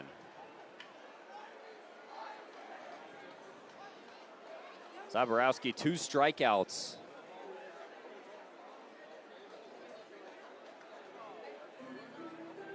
Just 1 hit yesterday. Hasn't really come about himself, though. A little quiet after a hot start to coming up for the Quakes. There goes McGill again, and another one fouled off. We'll have to retreat back. You got Zaborowski at 6'5", 250. Possesses some of the most obvious raw power in the California League. Already 5 home runs, 12 extra base hits, has already been showcased since he got brought up, and showcasing that strength as well. 0-2 pitch outside, 1 ball and 2 strikes. And the .382 on base percentage is just as impressive as the power numbers here. Just hasn't quite figured it out against Ontario yet.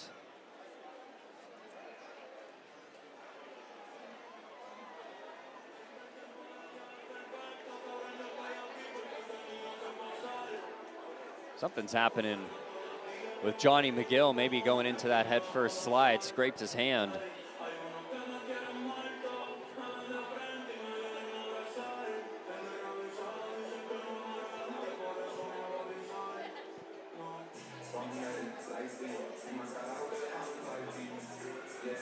We'll take a minute. Meanwhile, Happy Jewelers, you can celebrate life's biggest moments with Happy Jewelers, your trusted destination for stunning diamonds, custom designs, and unforgettable gifts.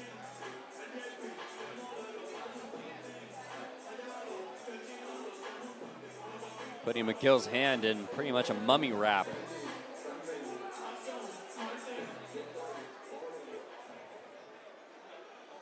Sixteen stolen bases for McGill.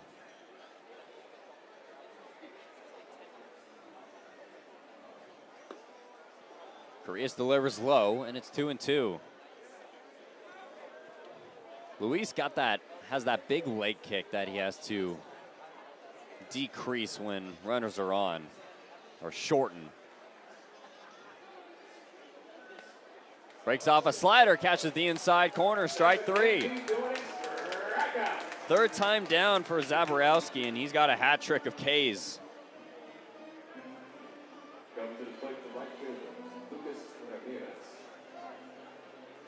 He knew it.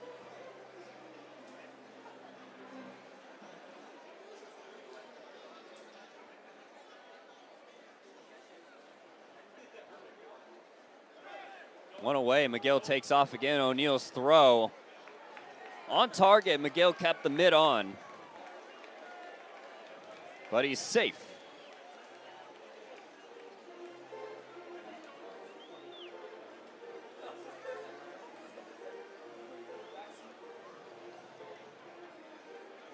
There's been quite a few times where the runners at second have overslid it. Saw with Vargas once before, Soldra almost against Lake Elsinore, and now here almost Johnny McGill.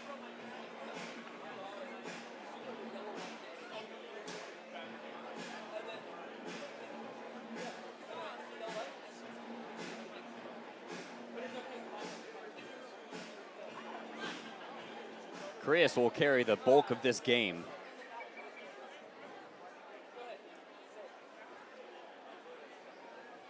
'17th stolen bag for McGill. Next pitch is inside, 2-0.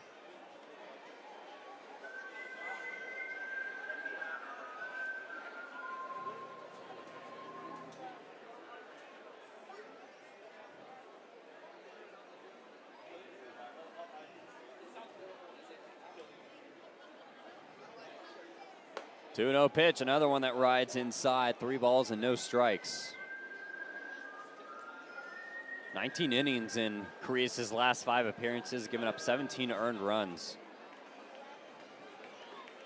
Good, not great. His last outing against Lake Elsinore got the win. Ton of grit from him in that performance. Strike on the outside corner. Even though walking 6, he struck out 5 and limited that to just 3 earned runs. You can maybe chalk that up as one of his best outings of the year. 5.68 ERA. 3-1 pitch, swung on and missed from Ramirez.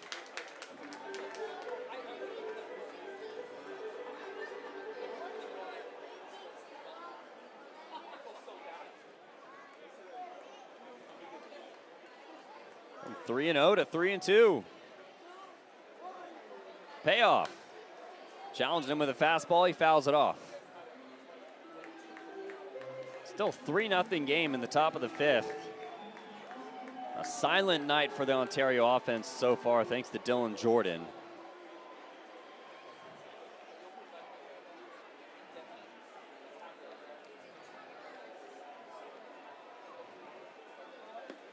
And he lost them ball 4. Second walk of the inning.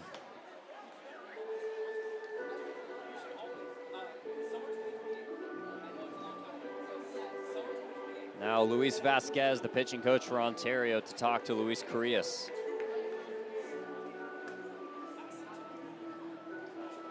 Three walks overall. That's something the Tower Buzzer pitching staff has not seen a lot of. They definitely lowered their walk rates.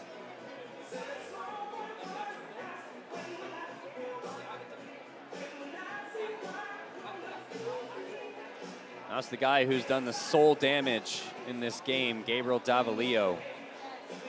3-run homer in the first. Now batting the designated hitter, Gabriel Davalillo.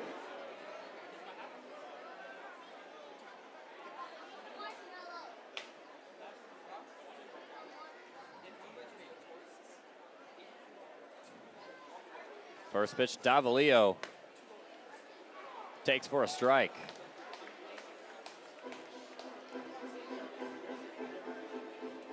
Top prospect for the Angels in the designated hitter role.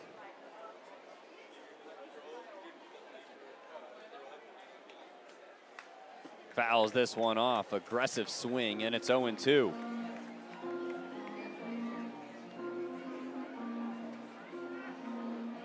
Pretty hefty wind blowing from left to right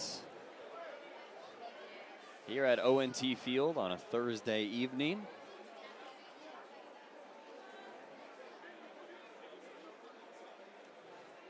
On the 0-2, and he got him. High Cheese couldn't catch up. Curious' second K, and there's out number 2.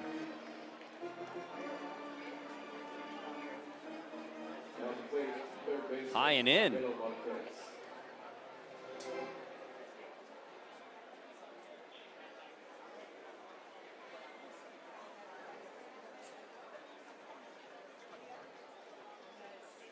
Two on, 2 out for Anelo Marquez, and it's ball 1. Ever since the 3-run homer from Davalillo, the Buzzers have been good at getting out of strands. Smith in a couple, you had Stewart in the 4th, and could be Curious here in the 5th. Double steal, throw gonna go to 3rd. They had him out by a mile, but the tag did not get in.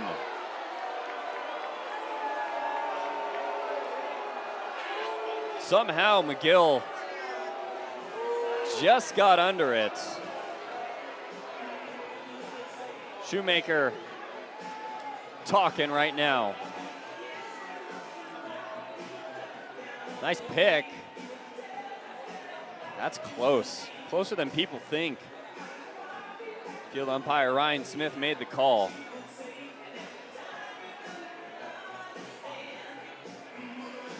Two stolen bases for McGill. You're going to have Lucas Ramirez at second.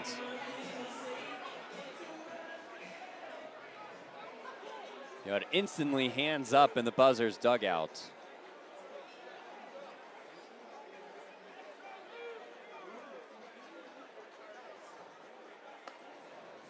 Golden opportunity to add on. Anelo Marquez 3-0.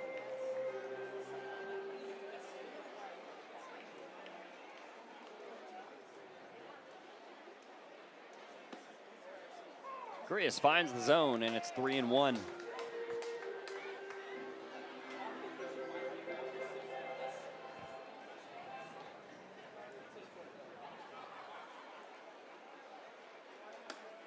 Oh, chased up.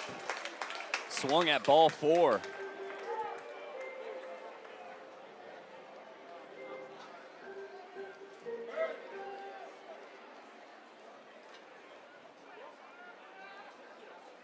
On a payoff.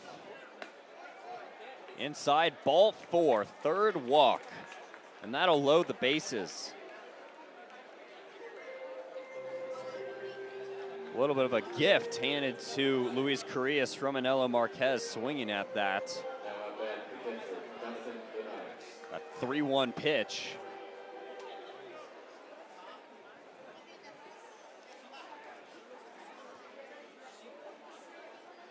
Jonathan Linares now. No harm done with the bases loaded. Inside strike, 97 miles an hour.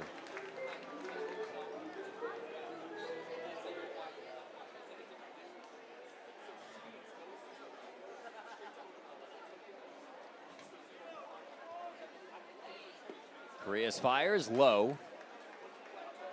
Tried the breaking ball. Looking to squeeze out of the bases loaded jam here. Keep it at a 3-0 game.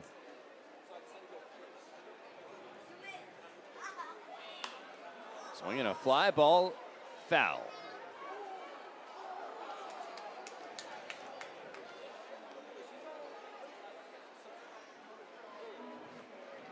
One and two. Big pitch coming up for Carrillas.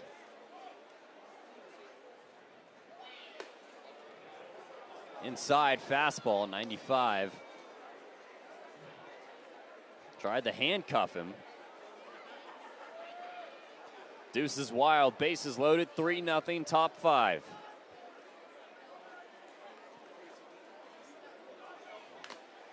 Foul back to the glove of O'Neill, couldn't hold on. Caught the home plate umpire Anthony Artini as well. Linares working here.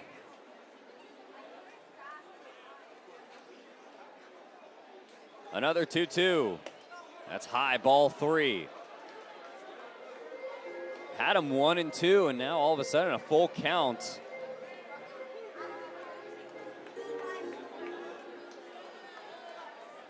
Action on this pitch. Runners are going. Payoff, and he walked him.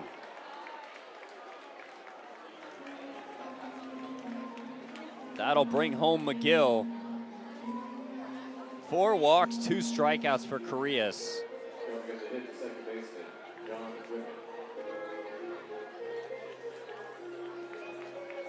He's on both ends of it right now.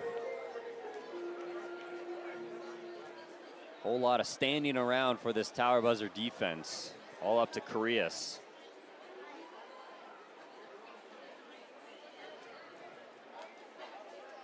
John Wimmer takes high, ball 1. O'Neill tried to bring it back. Just like John Shoemaker said, a pitch away, a at-bat away, a play away.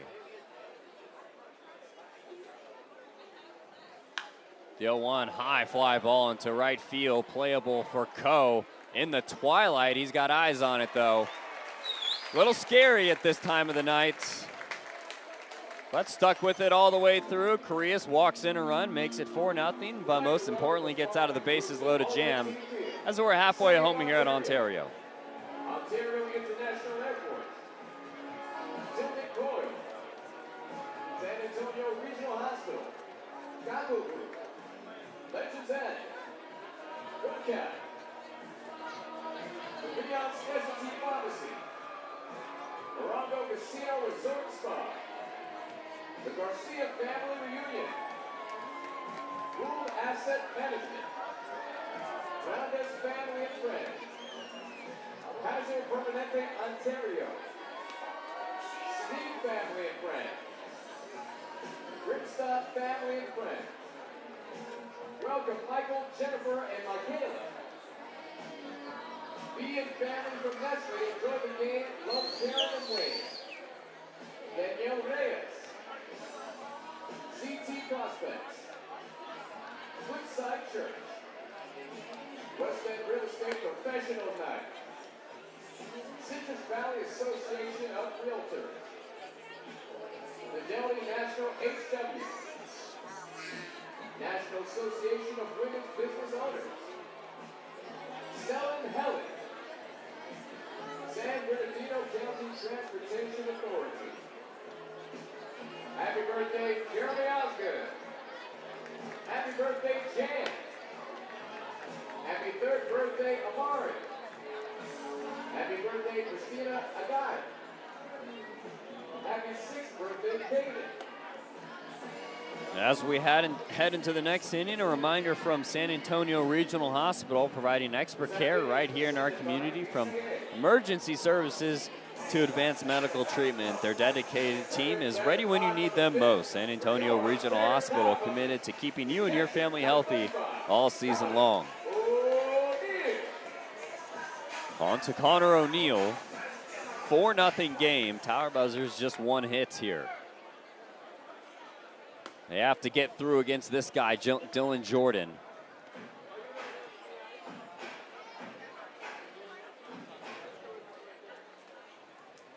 Keeping things efficient in the bottom of the 5th. Ground ball foul. Most pitches he's thrown this season, 87. That was against Inland Empire, but most innings he's done twice, once against Ontario. And then the other most recently against Visalia on the 4th of June. Struck out 7, only allowed 1 earned run.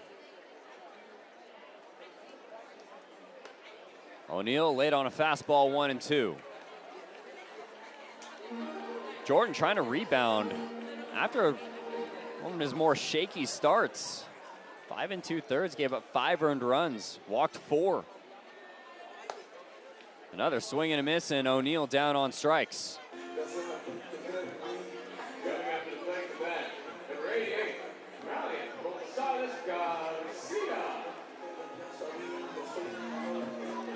Two-seamer riding away from O'Neill gets him.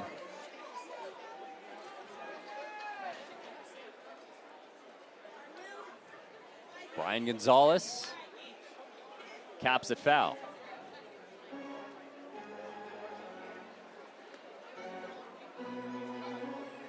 Oh for 2.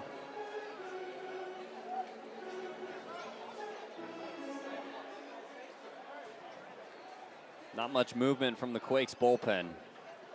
All eyes on Jordan. Takes an inside ball.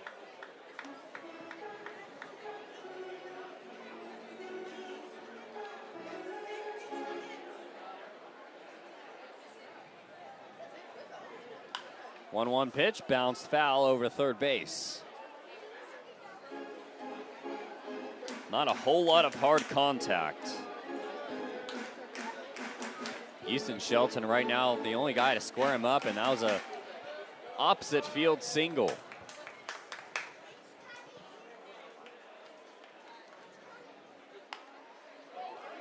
Swinging bunt, gonna be a tough play for Jordan. He makes it look easy though. Went into his pitching motion, throwing across the diamond. And watch that motion, and it's nearly identical. Drops the knee, back knee down. I love it.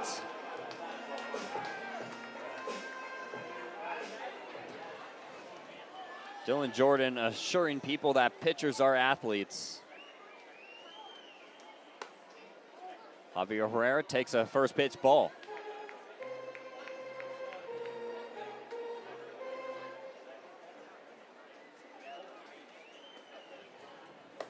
Next offering, riding away from Herrera. Nice take, 2-0.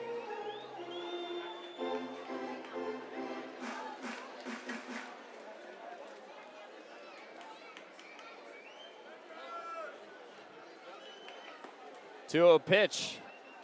Inside. Not many 3-0 counts today for Dylan Jordan.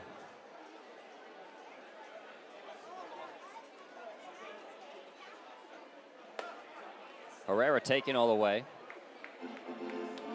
Even though he's got 3 walks, at least a couple strikes thrown in.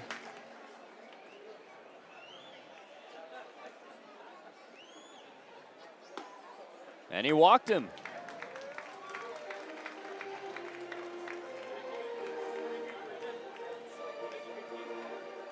Two-out walk brings us to the top of the order. And here's Yohendry Vargas.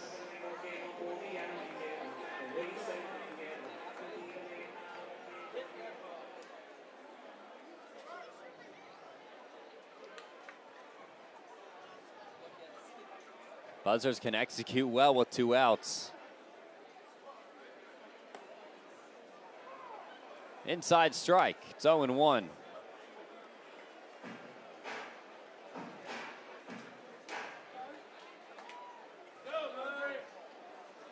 Jordan now has 29 walks, or 30 walks in over 55 innings now.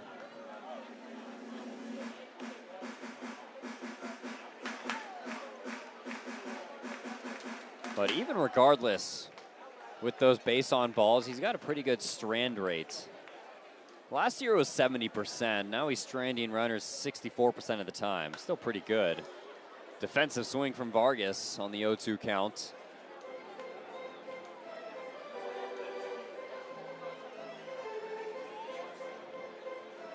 Things are only going to get better for Dylan Jordan. He's 20 years old, already has more than 125 professional innings. Another foul off.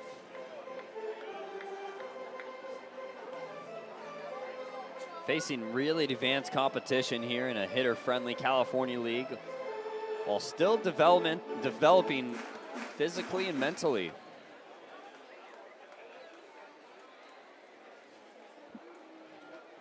Looking for strikeout number 10. He'll go over to first instead.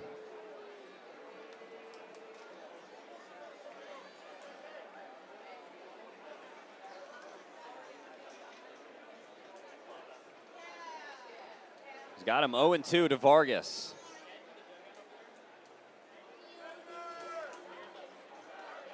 Runner takes off. That's strike 3 swinging, and number 10, double digits for Dylan Jordan. He has been nearly perfect through 5, just giving up 1 hit, no runs.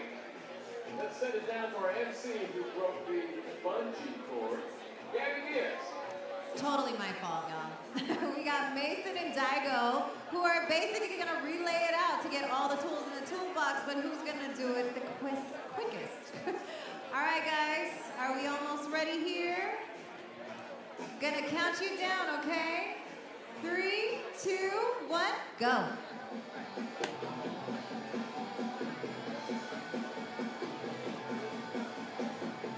All right, let's see. Looks like Daigo already got him. You got the dub, man. Congratulations. Thanks for playing. Back to you, BJ. They want the sharpest tools in the toolbox. The Layuna tool relay is brought to you by Layuna. Built by the strength of hardworking men and women, Laborers International Union of North America is proud to support the communities they help shape every day. Layuna, feel the power of organized labor.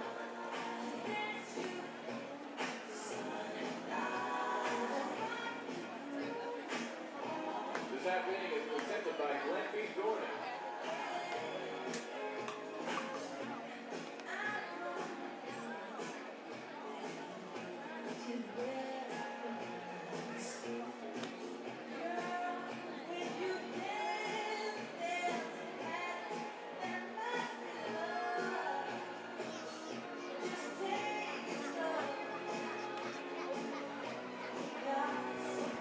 While we wait for the next pitch, step up your fan game with Legends Attic. From jerseys and hats to one-of-a-kind memorabilia, they got everything you need to represent your team in style. Visit Legends Attic and bring home a piece of the game today. Top of the 6th we go. 4-0. High-powered Ontario offense has been as quiet as a church mouse. Felix Morbell leads things off, 1-0 count to him. 4 walks in the inning last time for Luis Carrillas in the 5th. Just got out of it with 1 run, walked in a run, that was it.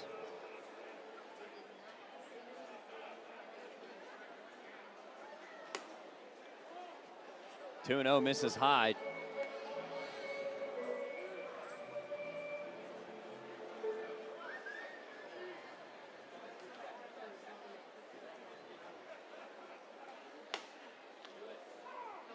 Burns the inside edge, and it's 3-1.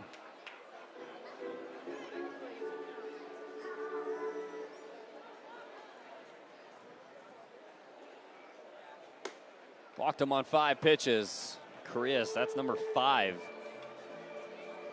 Through just an inning so far. Now hitting Kevin Castillo.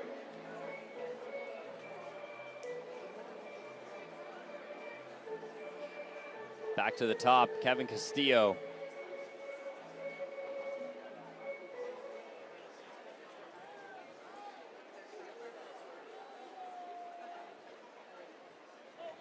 Runner's immediately going to take off. O'Neill's throw down to second. And they got him. Morbell slid off the bag. And the walk is erased just like that. Late call, but better to be sure than sorry.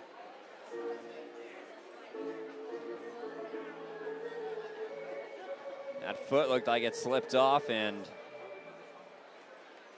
Ryan Smith inspecting, 1 away. 1-0 the count. Side pitch, tried a slider.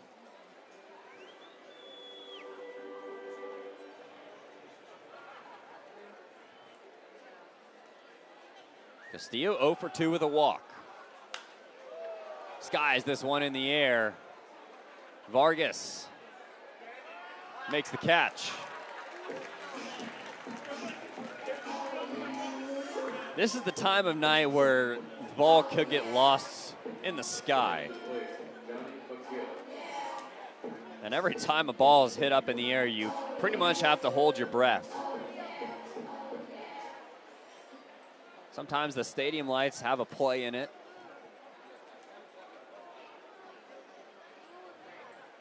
Two down, thanks to a little help from Connor O'Neill. First pitch sprayed foul from Johnny McGill.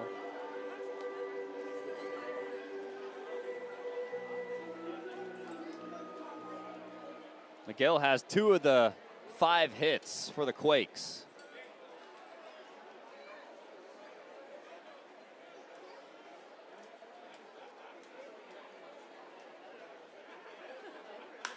The 0-1 backspun into center field. Landon Viderick turning around. He got a bad read on it as it one-hops the wall. McGill, his 3rd hit of the day.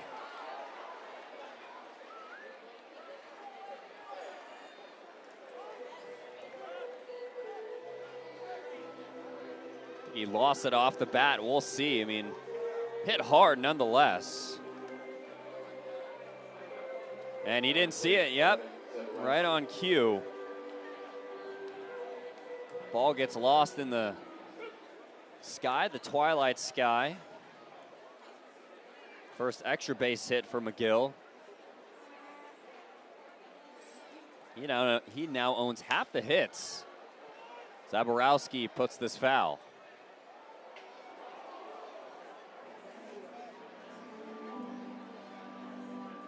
Hard to say if Viderick would have gotten to that ball if he did see it. It would have been close.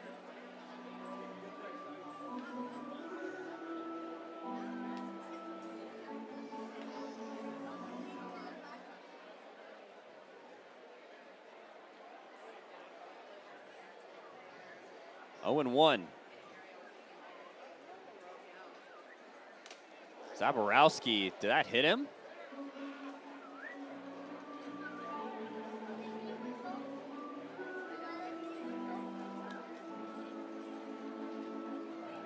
Trims it inside.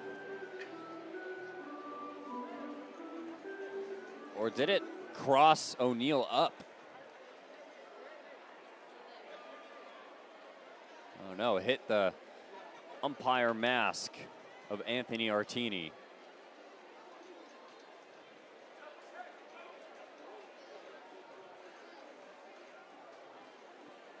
One and one the count.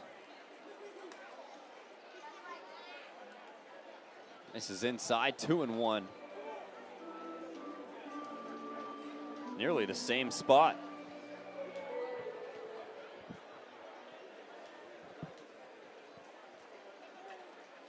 Runner on second, 2 outs.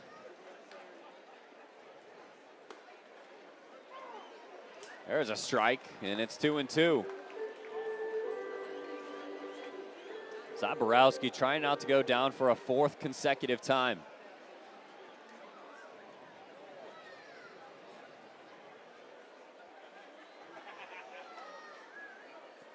Correas kicks and deals. Misses away, and it's a full count.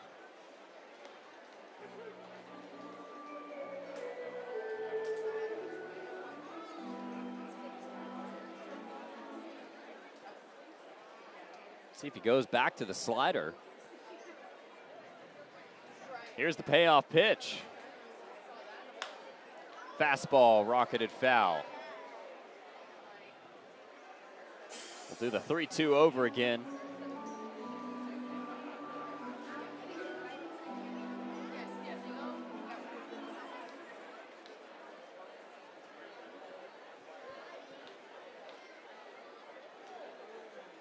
And another 3-2. Just missing, ball 4. Zaborowski gets away with a walk.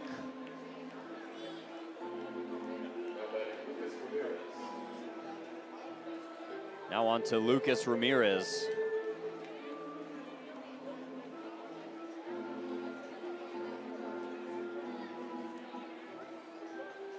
So for Correas, that's 6 walks in just under 2 innings of work.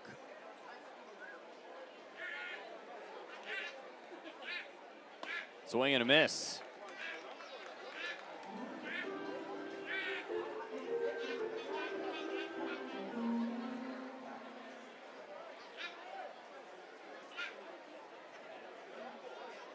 No balls and 1 strike. Ramirez hitless, had a walk in the 5th. Pitch home. Ground ball to the first baseman, Oswaldo Osorio, but he can't come up with it. Thought he had that in the bag, and right off his glove. He thought he had it, and he forgot something.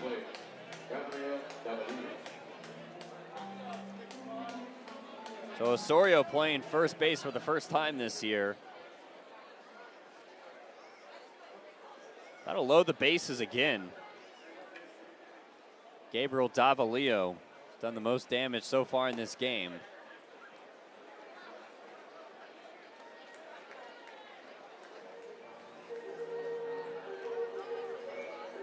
Second error for Ontario.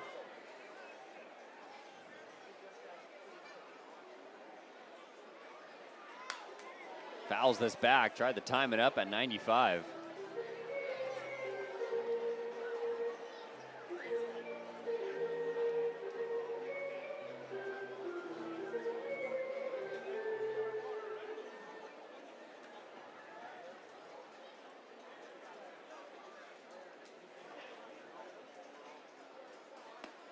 One pitch, misses away from Correas. Trying to avoid walk number 7. 57 pitches, 26 of them have been strikes. 2-1, swung on and missed. A high fastball at 94.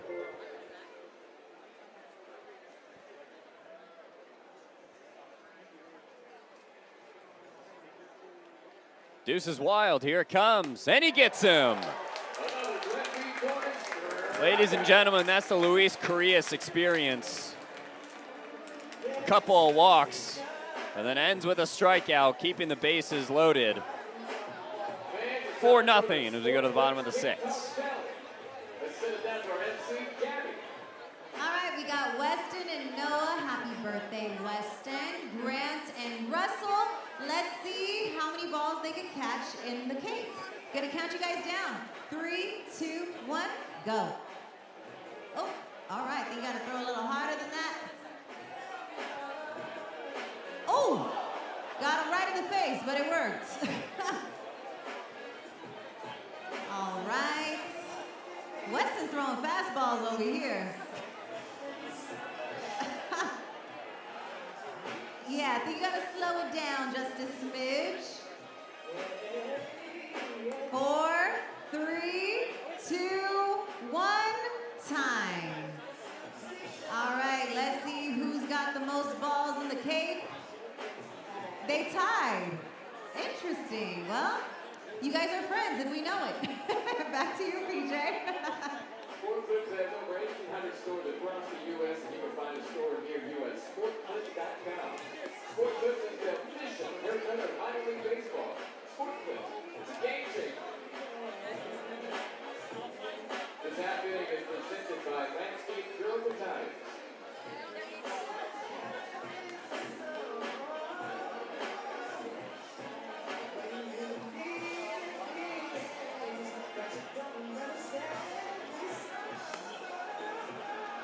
Tonight's game is also brought to you by Zippy Paws, keeping your four-legged fans entertained from first pitch to final out with fun, durable toys your dog will love. Zippy Paws makes every day feel like game day. Find them online and treat your pup to something special.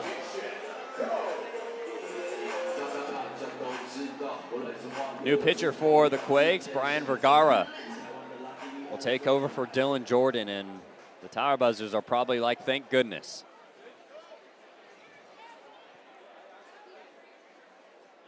First pitch inside.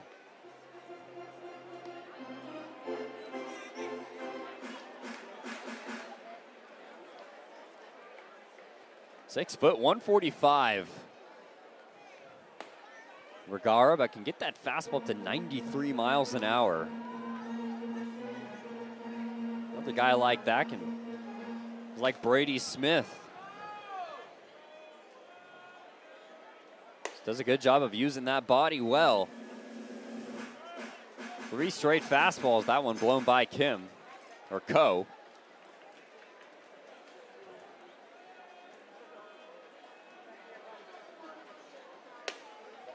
Three and 1.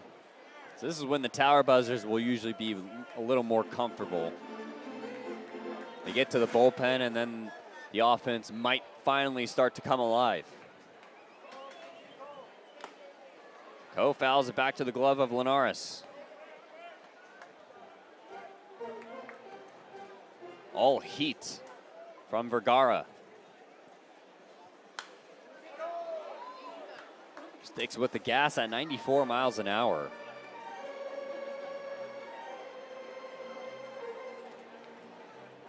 Four 4-0 game in the bottom of the 6th. Buzzers looking to change that. Fly ball left side into foul territory. Marquez can't get it.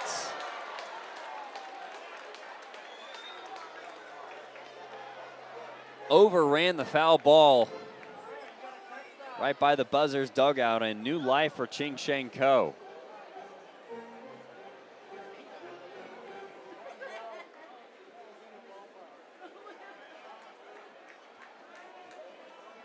Three and 2 the count. Fights it off into right. That's a base hit.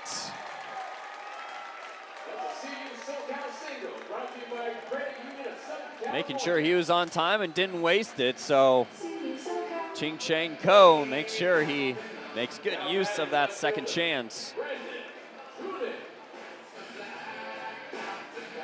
Now it brings up Brendan Tunick. Buzzers down 4. They get their second hit of the day here in the 6th. Last hit came in the 4th. 5 out of 6 were retired since that hit.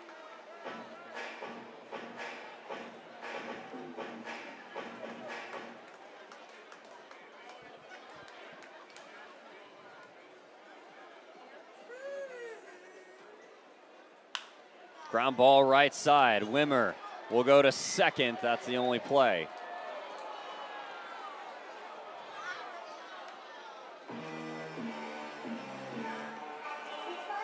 Cohen Tunick will switch places.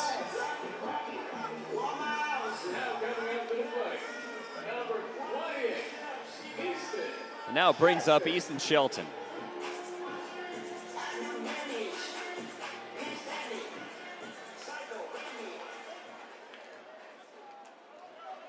He was the one who had the first hit in the 4th.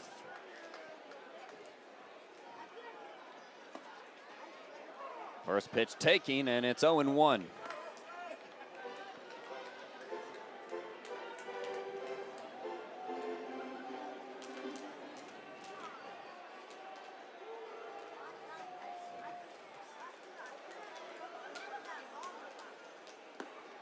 Bounced in, nice block and pick by Linares.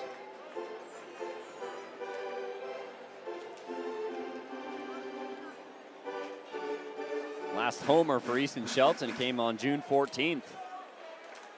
And for him, it's been a while.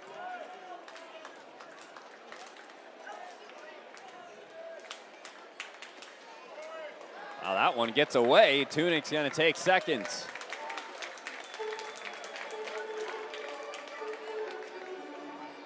As mentioned, Shelton has accounted for 35% of his season home runs in June alone.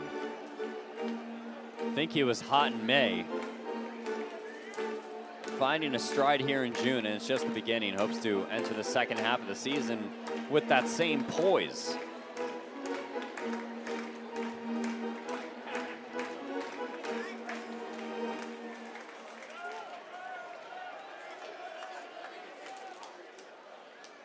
He's in a hitter's count.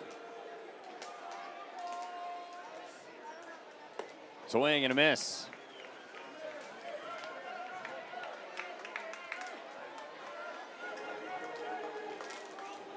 Shelton sent up a breeze on the fastball.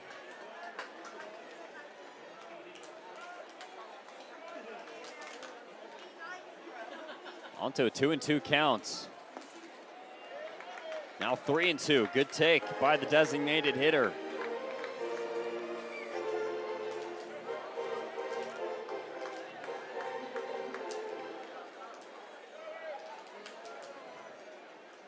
Can't get too cute with this guy.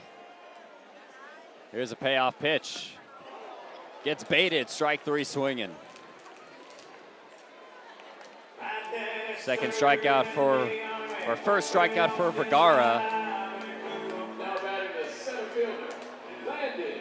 Nice slider, and he knew.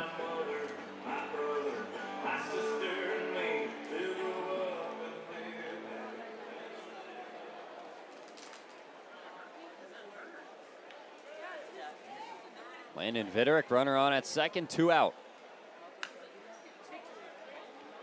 0-1.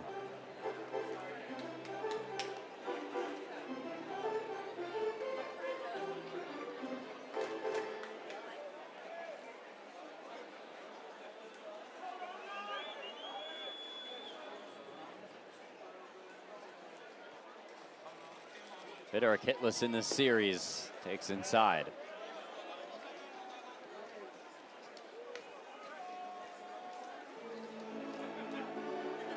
Or pardon me, got a hit yesterday. Looking back at the box score and the Buzzers' 8-5 win.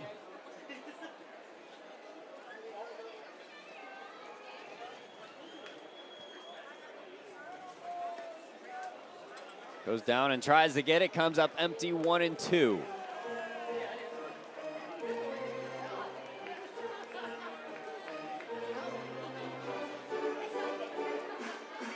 Vergara a pitch away from getting around the runner on at second, keeping it a shutout game.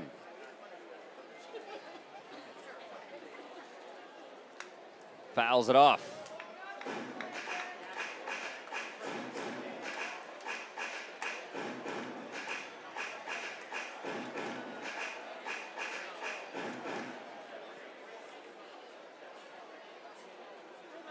One and two the count, 2 outs. Tunick at second.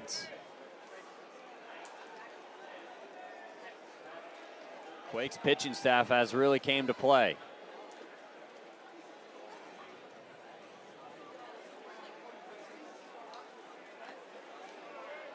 Changeup taken in the dirt.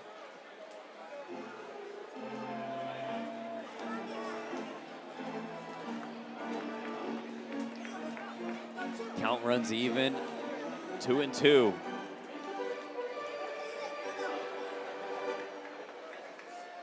Landon Viderick, 7 home runs, 30% of his hits have left the ballpark. One swing can cut the lead in half as he works a full count.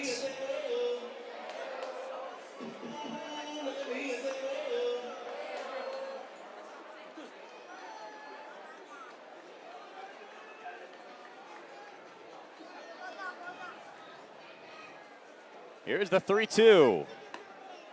That's called strike 3. Caught the outside corner. Viderick thought it was ball 4. A backdoor breaker for Vergara as he gets out of the inning. Still 4-0. Go to the top of the 7th.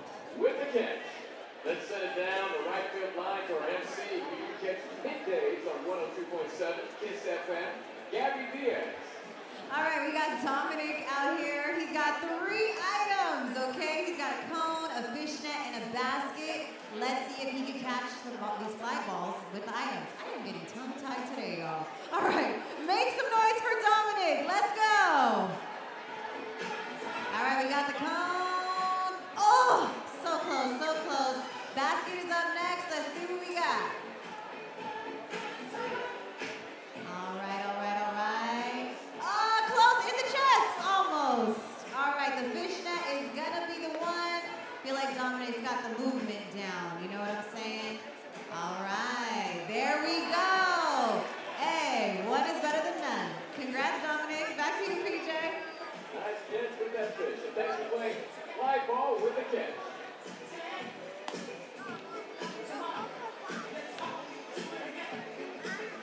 This half inning is presented by Modern Woodman.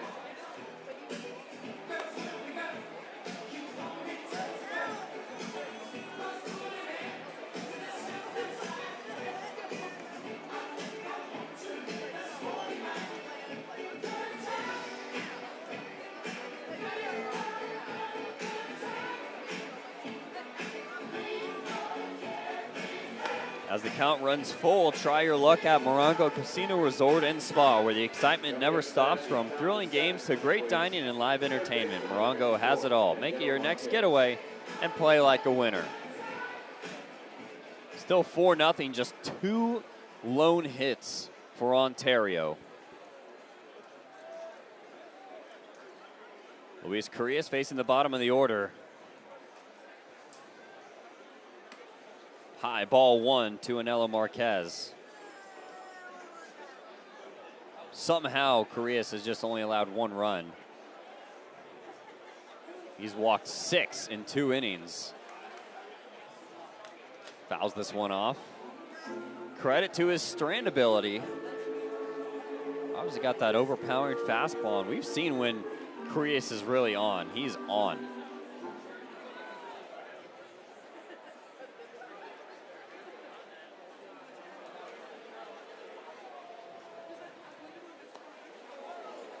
Skips away, almost hits Marquez.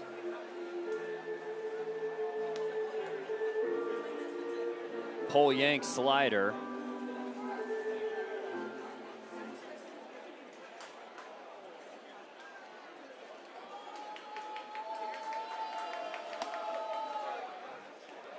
And it's ball 3.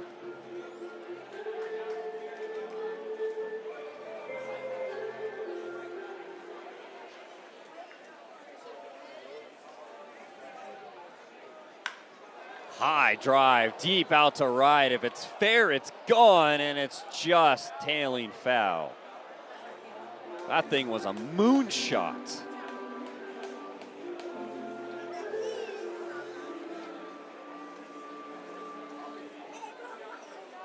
The longest strike you can think of right there. Regardless, 3-2.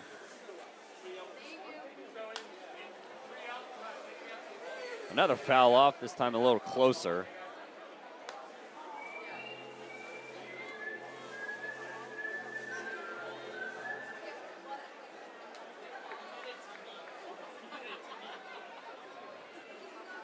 Here's a payoff. Outside, ball 4. Second walk given to Anela Marquez. That's Carias' 7th.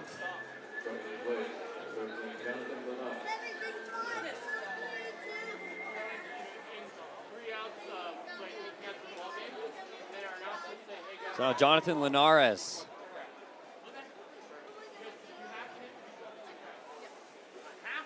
He's got a hit and a walk. First pitch inside, and it's ball 1.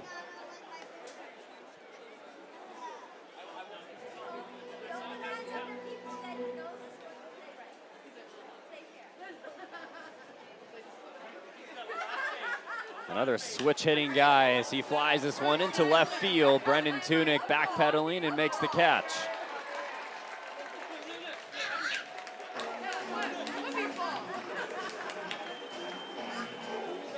One away for Carias.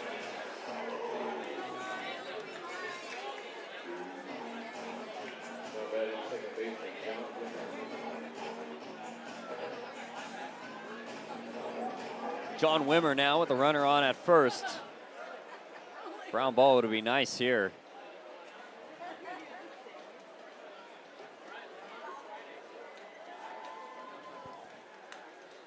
Swings at the first pitch, fouls it off. 11th round pick out of Rock Hill High School.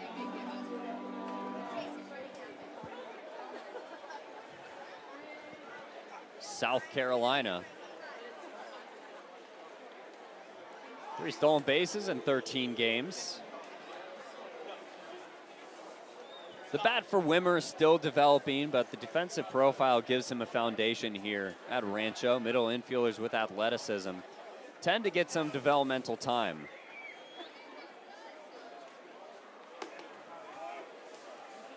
One and one the count.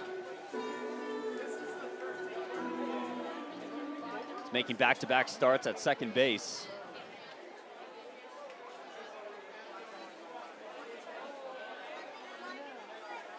Carias' next pitch, slide step, tries the curveball. Slips out of the hand, it's inside.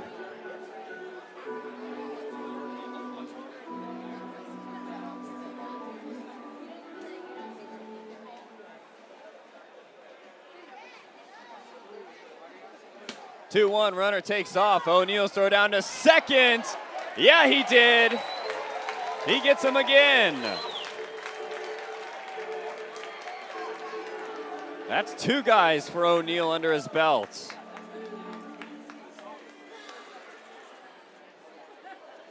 By a mile. Tried the swim move from Marquez, and just like that, there's 2 outs.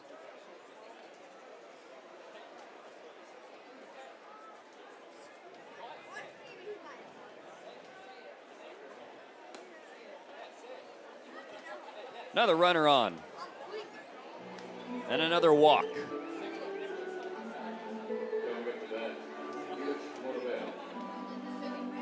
Carias getting some solid help from his infield, especially Connor O'Neal.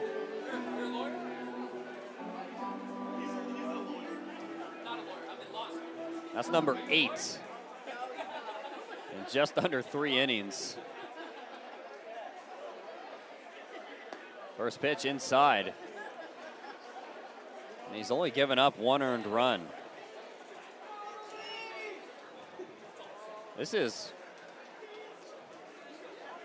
spectacular watching this. 2-0.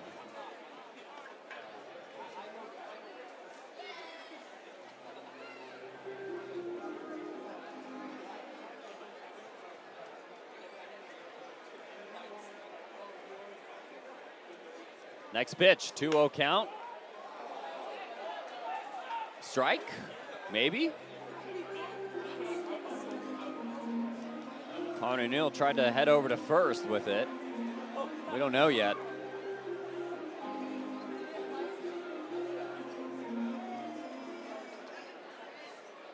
Three and 0, I guess. Looked close. And it's ball 4. 4-pitch walk.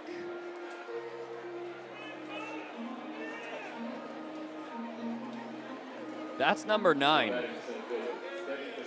And John Shoemaker trots out to the mound. That's going to be it for Luis Carrillas.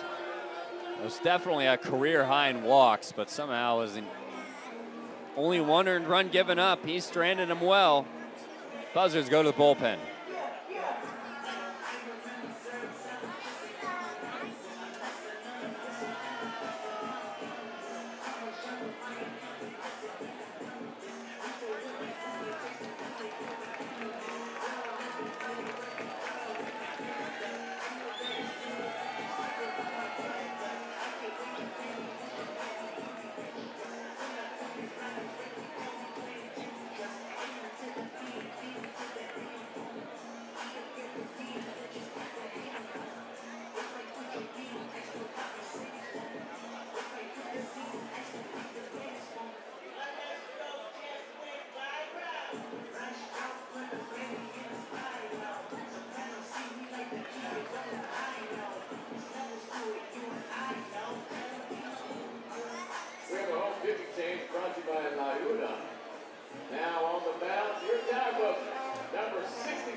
So it's going to be Ricardo Montero coming in and trying to get that lone out. Runners on at first and second. Carrillas' day is done, 2 2/3. 1 hit, 1 earned run, 9 walks, 3 strikeouts. That's something. And it's still 4-0.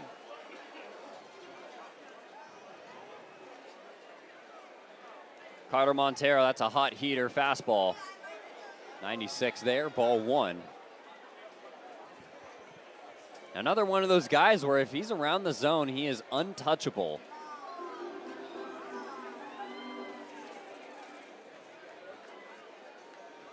But if he struggles with it, he can sometimes have a wild pitch in there or two.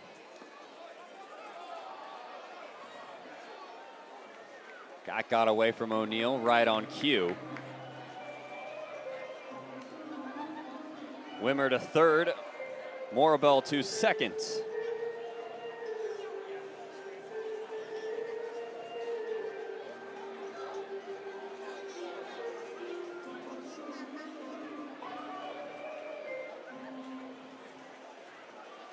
The Buzzards get out of this inning unscathed. They pull a rabbit out of a hat. Fouls it off, 2-1.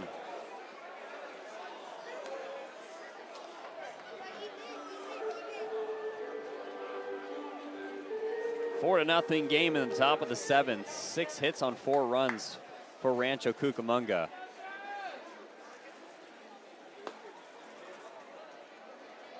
Three and 1 the count. Quakes, despite their 4-0 lead, 1 for 11 with runners in scoring position.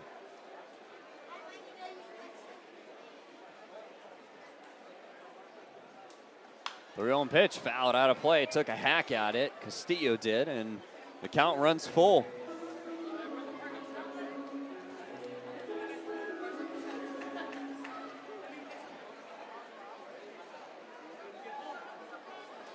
Montero a pitch away. Bounced, and it's ball 4.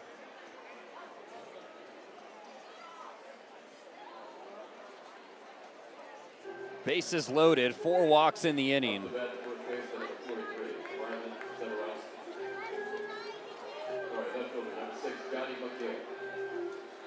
On to Johnny McGill. The bases juiced, 2 outs.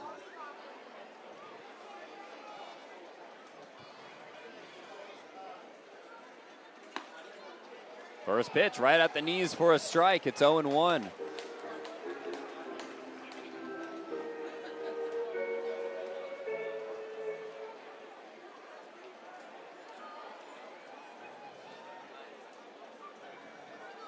Best threat since that first inning for Rancho Cucamonga pretty much, or you can go back to the 5th as well.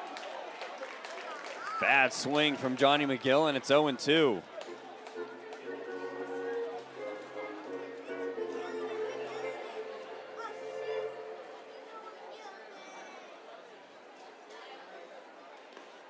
Nice block by O'Neill behind there, earning his check. Seems like he's a little frustrated.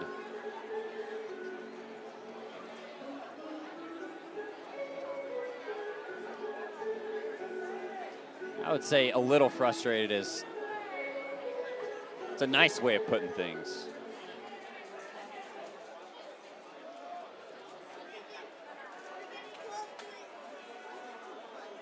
One and 2.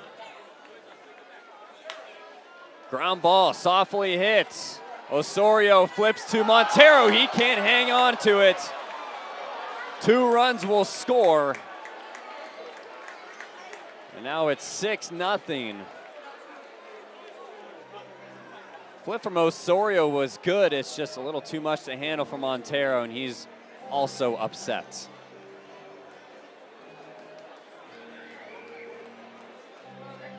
A little too high.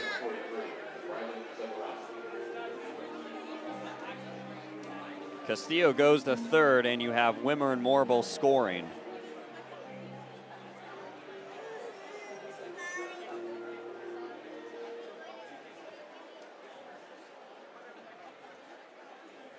Runner takes off. And O'Neill not even going to entertain it.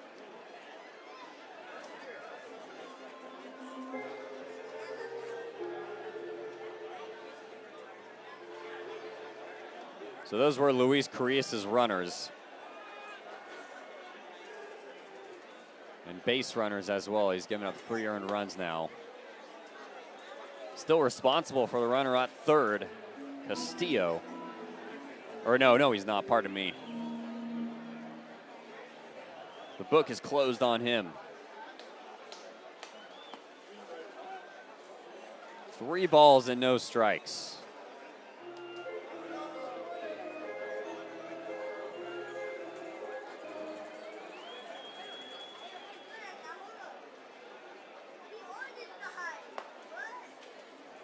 Montero finds the zone, 3-1.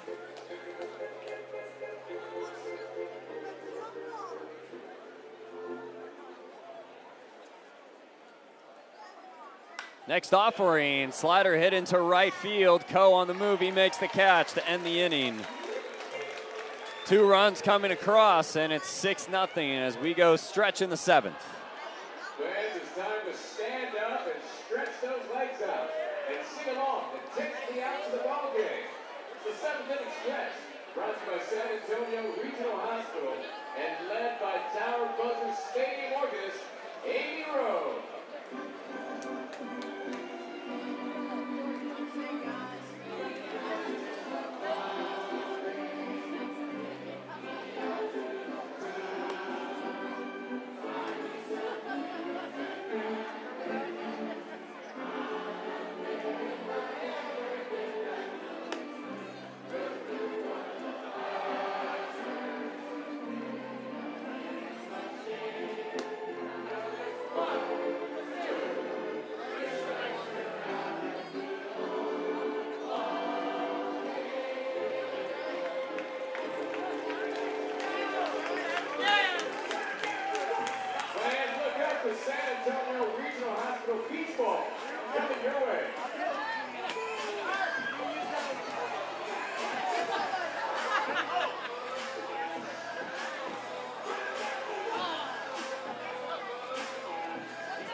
Getting ready for your next trip? Fly easy with Ontario International Airport. With convenient flights, easy parking, and smooth travel experience, ONT gets where you need to go without the hassle.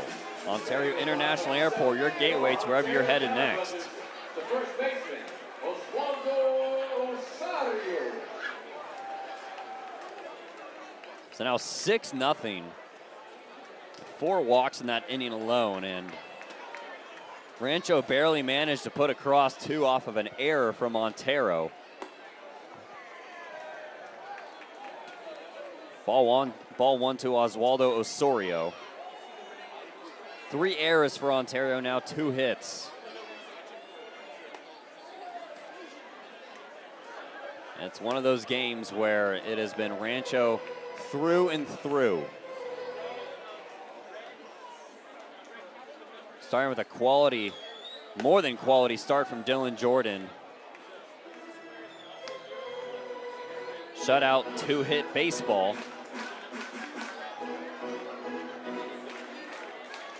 Now hands it over to Brian Vergara.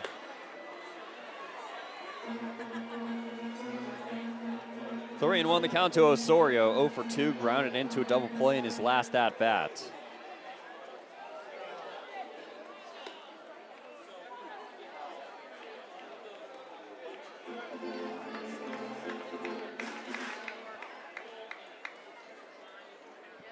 From 3-0 to 3-2.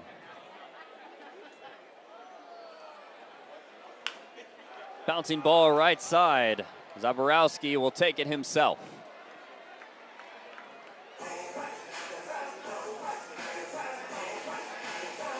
One away, and it brings up Connor O'Neill. Number 35, Connor O'Neill. It's a grand total of 6 base runners so far.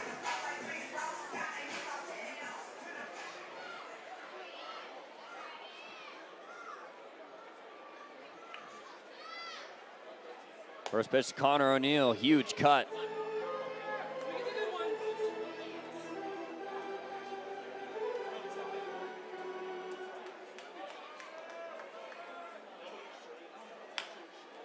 Taps this foul.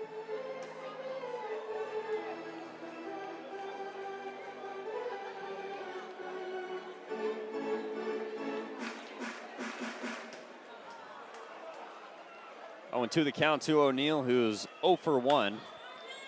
Soft ground ball up the middle, handled by Morabel on the run.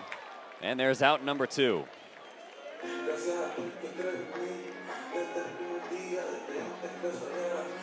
So Brian Vergara getting good soft contact and quick work of the 6 and 7 hitters. Brian Gonzalez now with 2 outs. It's not an ideal day where you have more errors than hits.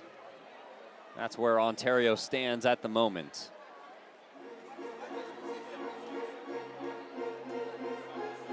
Trying to end the first half on a high note, and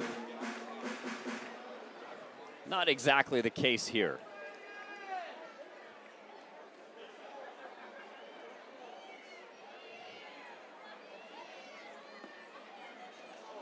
Two 2-0 the counts to Gonzalez. Playing third base for the first time this season. Usually behind the plate. Filling in or subbing in for Francisco Espinoza, who should be back next week. Takes a huge 2-0 swing.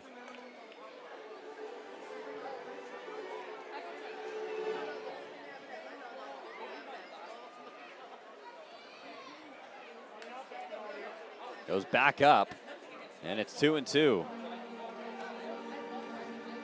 Gonzalez's versatility definitely makes him a conversation on whether or not he should stick around. Can't speculate on it too much, though.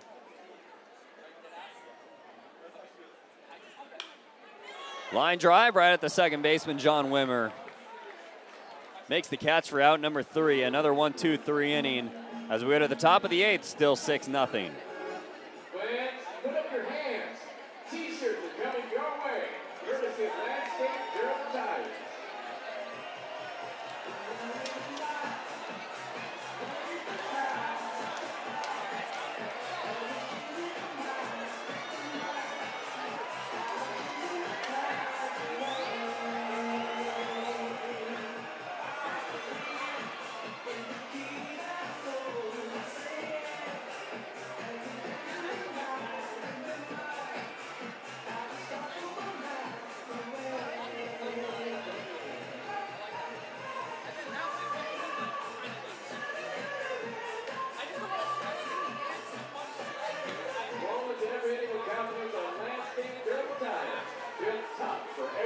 ahead.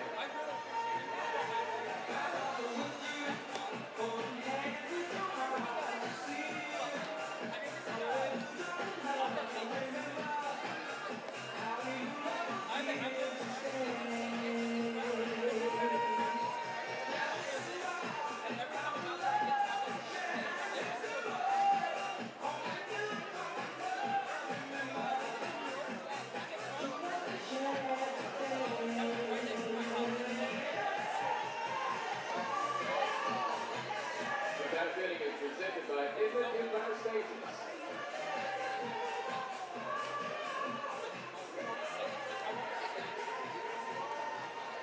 Between innings, keep the excitement going with Bally's Corporation, bringing you world-class gaming, entertainment, and more. Whether you're watching the game or playing on your own, Bally's delivers non-stop action.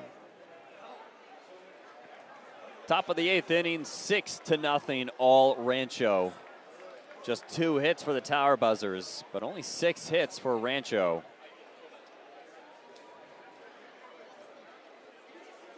A little bit of a pitcher's duel, if you can say that. Lucas Ramirez takes a strike at 97 miles an hour.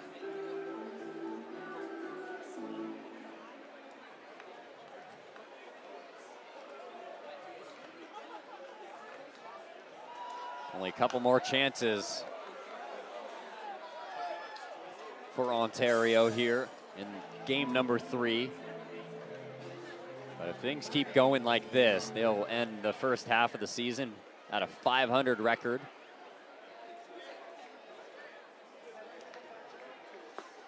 Oh, watch out.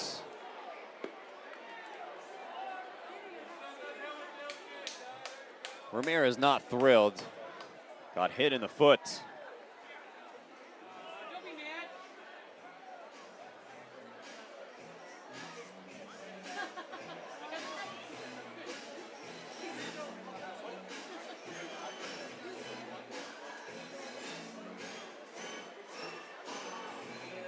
Now coming up to bat, number 28, Gabriel Davalillo. Oh, the back foot.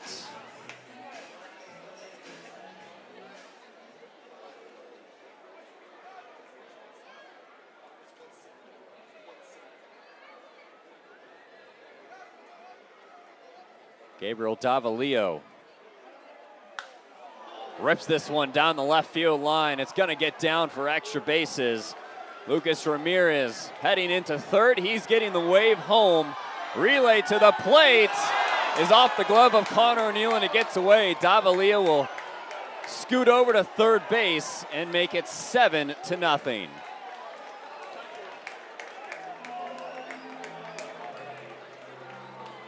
It would have been bang, bang at the plate off the glove of Connor O'Neill. Davalillo continues a good day.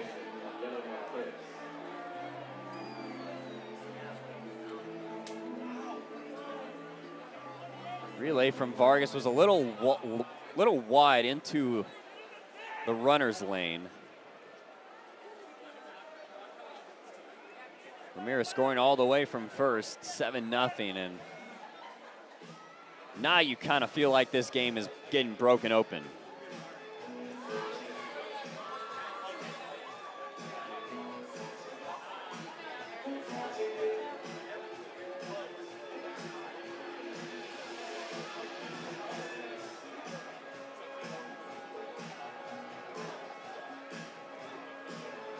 Nothing much going on over at Ontario in that bullpen.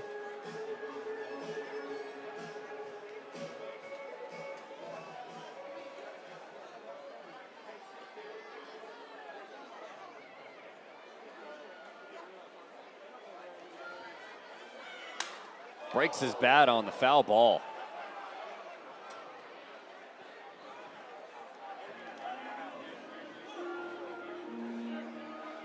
Marquez will reload. Struck out twice and walked twice.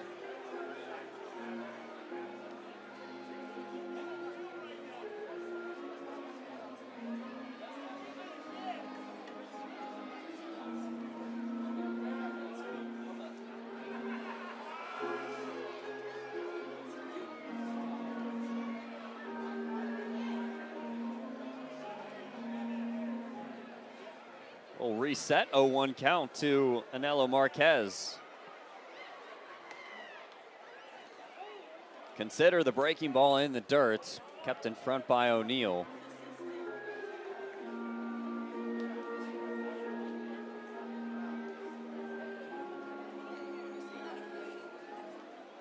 On to a 1-1 count to Marquez. Next pitch, he fouls off.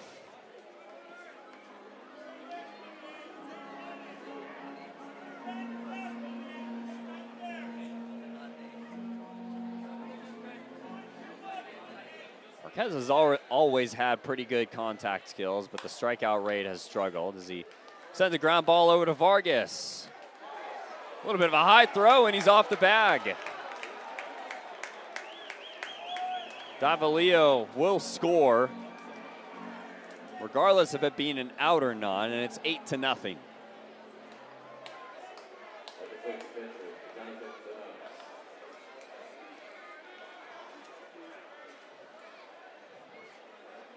The bat just keeps on getting worse. That's the 4th error for Ontario. That's double their hits. Never thought I had to say that.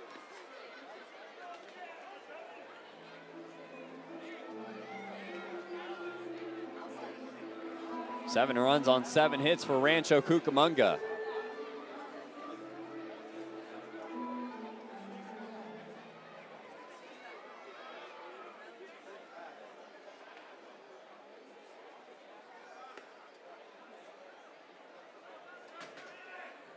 Two 2-0 the count to Jonathan Linares.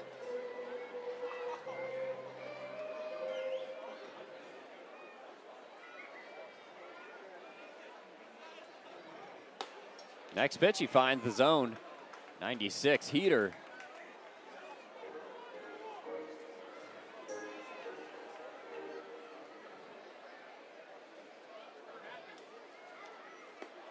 Two 2-1, make it 3-1.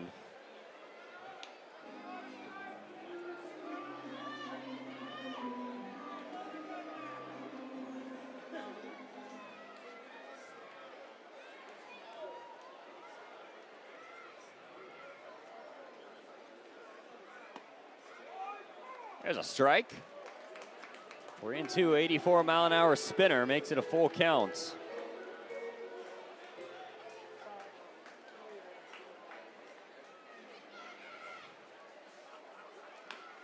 Taps this foul. A little bit of patience and a little bit of power in Linares' profile. 353 on base percentage, slugging .429. All career highs so far right now.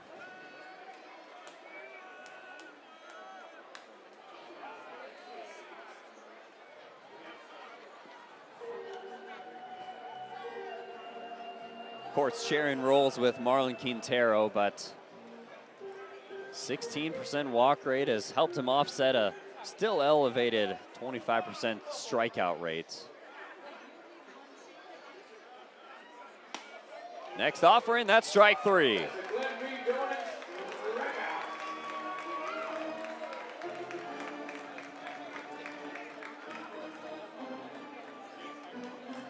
Montero gets his second.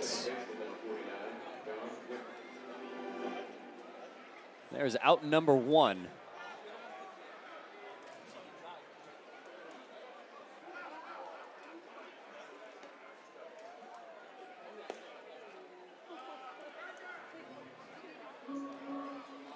John Wimmer takes ball 1 with the runner on at first.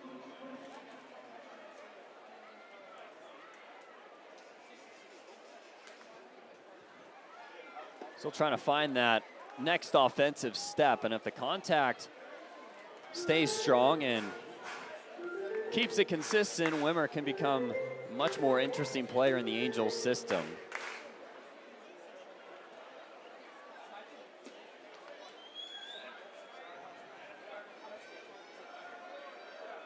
Inside.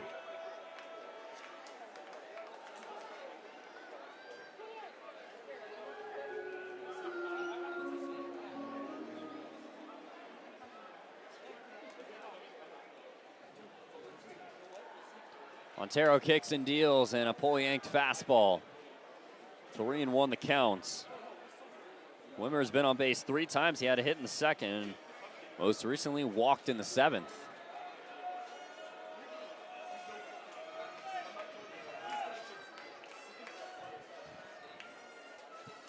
Next pitch. Another walk.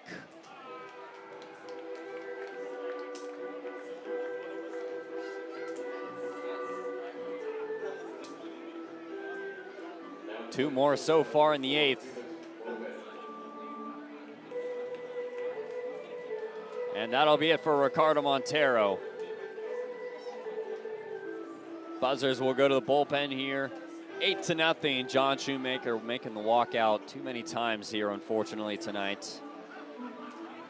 We'll step aside.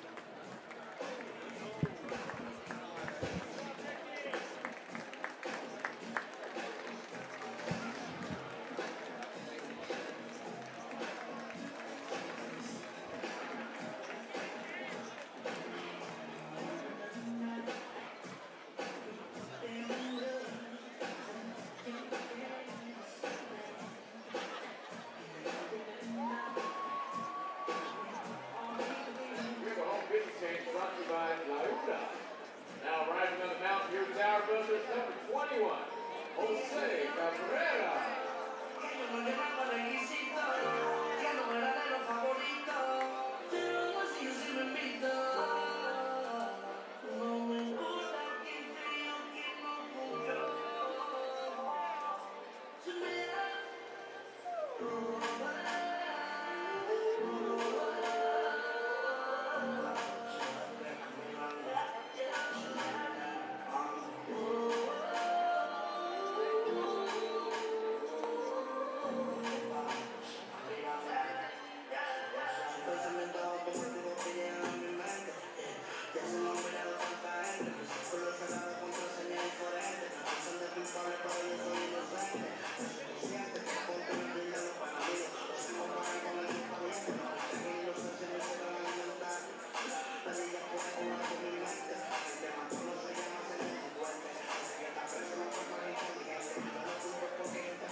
On to Jose Cabrera, the new pitcher for the Tower Buzzers, 5th guy used. We're in the top of the 8th, 8-0. The runners on at first and second, 1 out. Cabrera trying to keep this thing from getting any worse.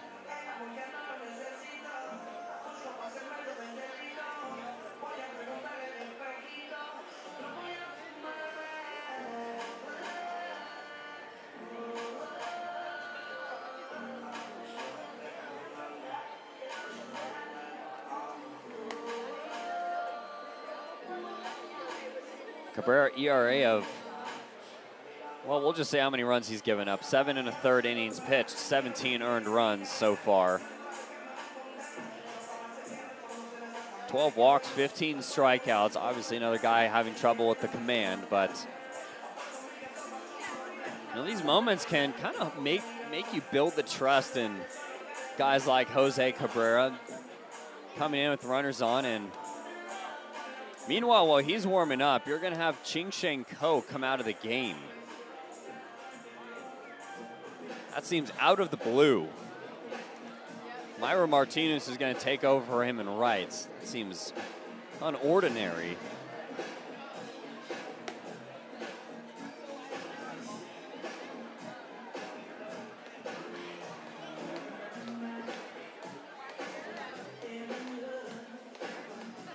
So Ko walking off. I was wondering why Cabrera was throwing a couple extra. Martinez will go over to right field.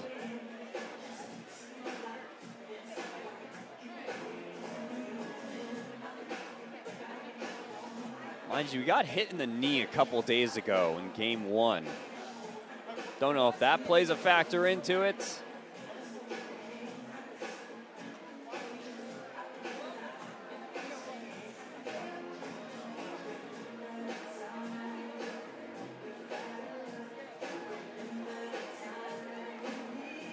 John Shoemaker talking with both umpires here. sure why Coe's out of the game. We'll get more information.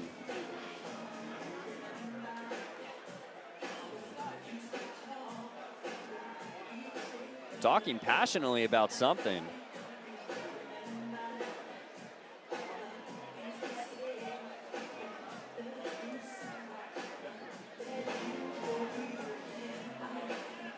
Jose Cabrera patiently waiting on the mound.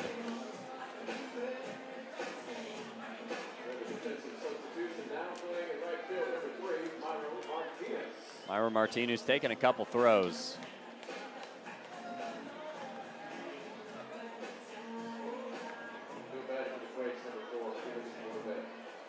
Felix Morabel also patiently waiting with runners on at first and second, top of the 8th.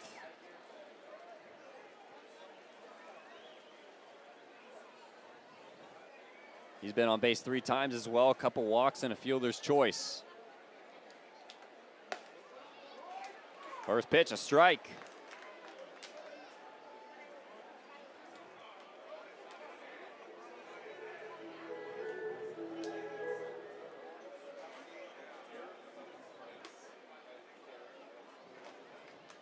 Here comes the 0-1 pitch.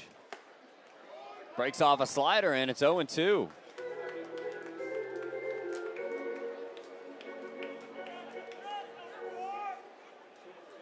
Buzzers still looking for out number 2.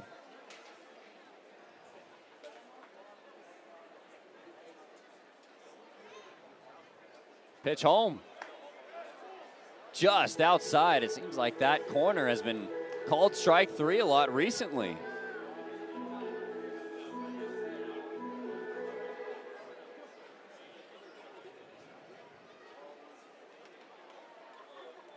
Count runs 1-2. Went back to the slider, backed up that time. See what he does here. Swing and a miss. Chase the fastball in at 96, and they get out number 2.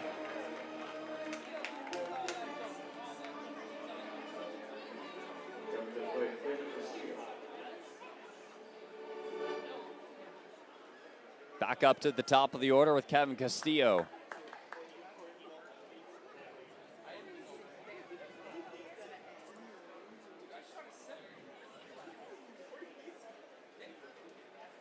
First pitch high, ball 1.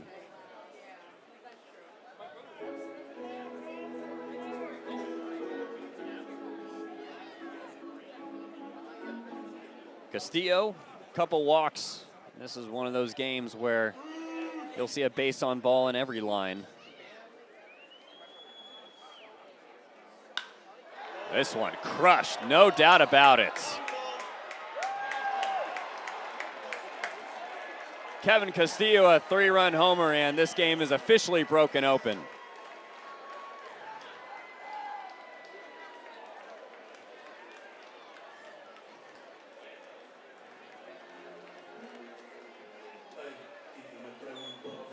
Clears the bases.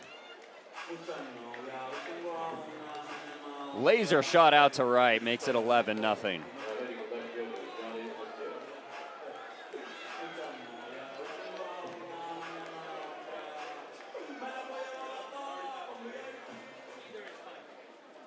Just the second hit of the inning, they've put up 5 runs. Swing and miss from Johnny McGill.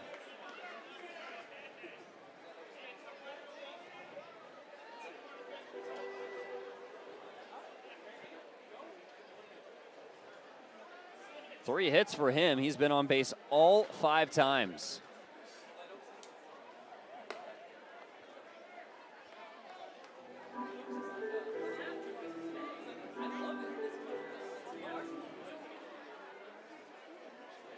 Quakes have sent 8 up to the plates. 5 of them have scored. Check swing, and he wins.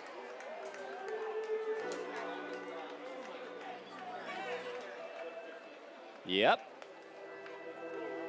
Buzzers finally get a strike away from getting out of this inning.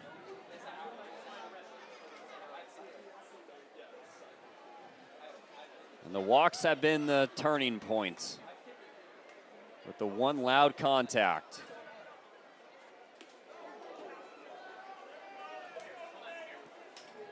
just a little inside. And it's 2-2. Don't know how McGill laid off that one.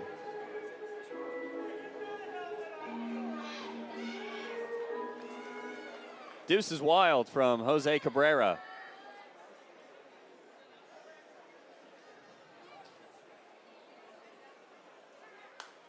Fouls it off, stays alive.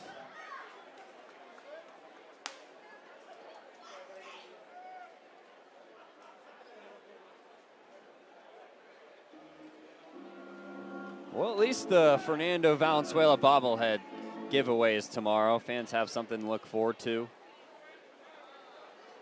First pitch at 6:35. Cabrera gets a strikeout and finally puts an end to this disastrous 8th inning, making it 11-0 after the Quakes throw up 5 runs. So we go to the bottom half of the inning. We'll step aside.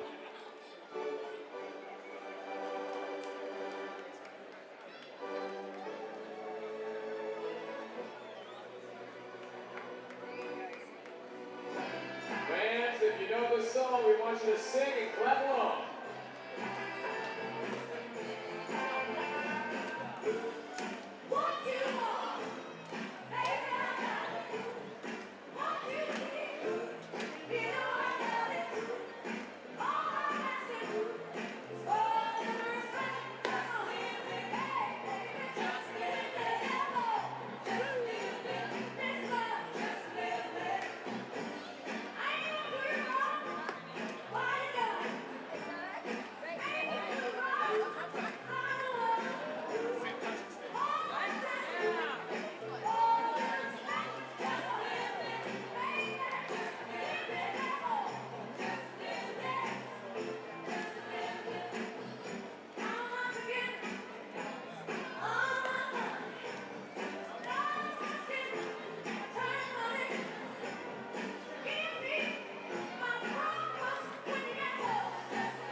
This half inning is presented by Ontario International Airport.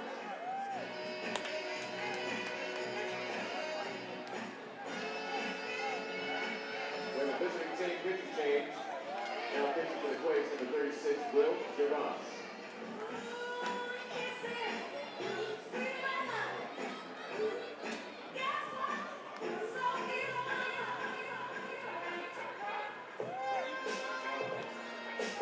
Coming back in the bottom of the 8th inning for your Ontario Tire Busters. Second baseman, number 7, Javier Herrera.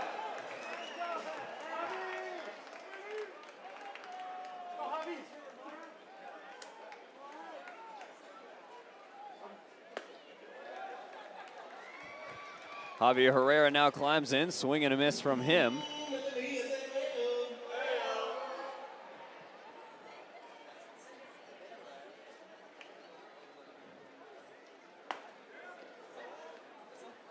Second pitch, 1-1.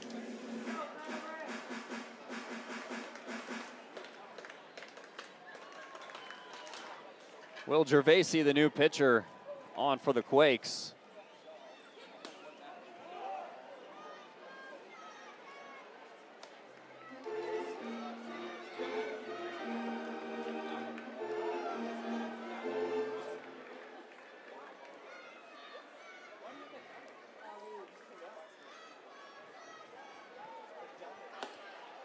Inside, 3-1.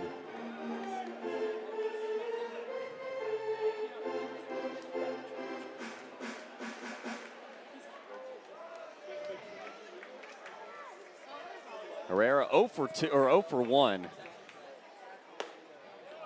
Takes a strike, and once again another one of those days where the at-bats are hard to come by. You're getting your third at-bat in the 8th inning. For those listening on Tower Buzzer Radio and the iHeartRadio app, apologies for the technical difficulties. Ooh, watch out, Quakes dugouts. Sent bodies on the ground.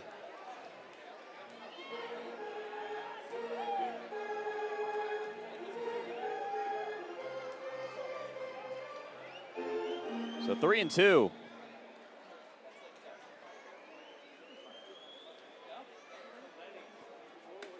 And a That's ball 4. He walked him.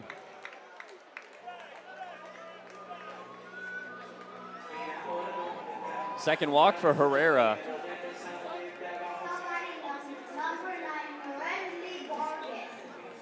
Seven base runners now, and he's 2 of them. Back to the top of the order, Yohendry Vargas.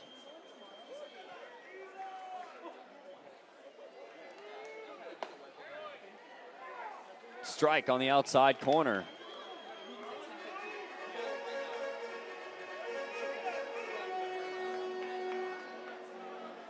Gervaisi, 6'9", 220.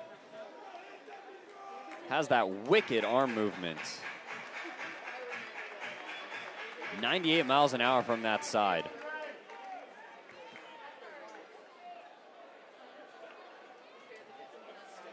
Eleven innings pitched, 9.53 ERA.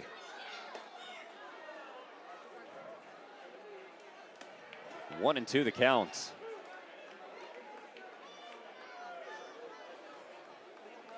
.27 walks though in 11 innings. First question is why? I mean, 97 from the left side at that angle. The first thing you look towards is command, and that's his biggest flaw at the moment.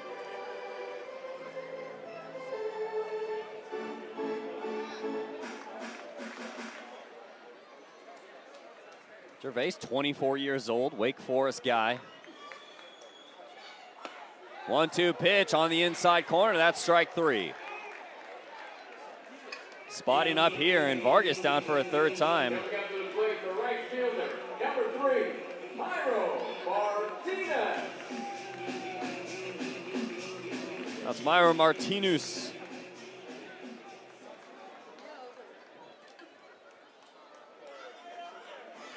Coming in for Ching Sheng Ko, left in the middle of the game.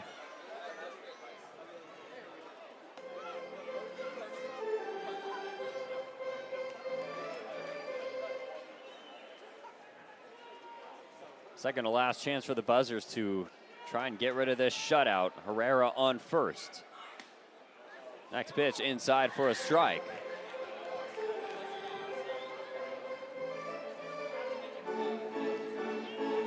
Martinez yesterday in the leadoff spot went 0 for 3, 2 strikeouts, 2 walks. Next pitch he fouls off.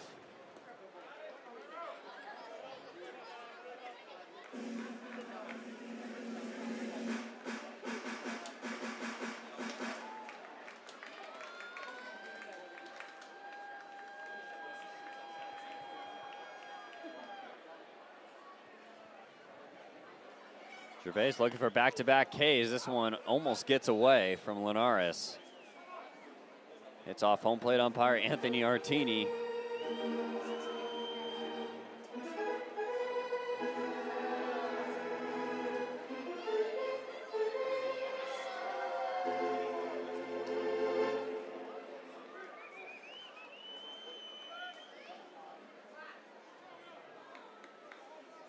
Two balls and 2 strikes.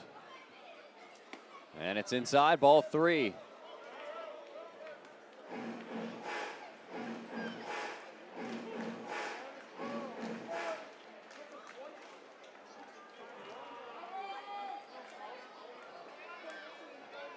Payoff. Slaps it foul. Martinez, so far this series, got a great combination of growth and versatility. He's cut his strikeout rate this year, raised his slugging percentage by more than 100 points from last season. Gives Ontario a bunch of options in the field.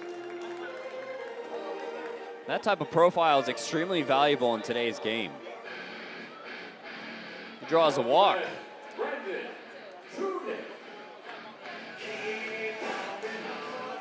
Now back to Brendan Tunick.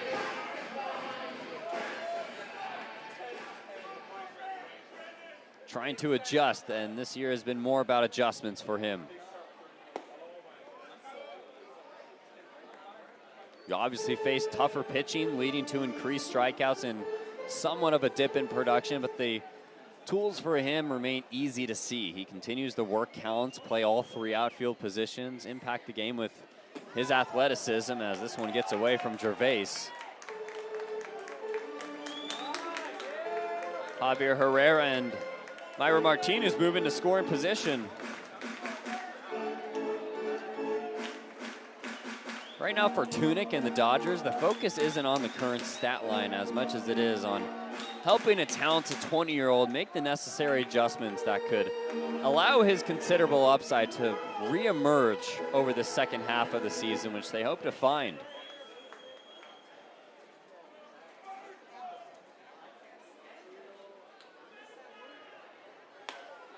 Pitch to Tunick right at the knees, and it's 2-1.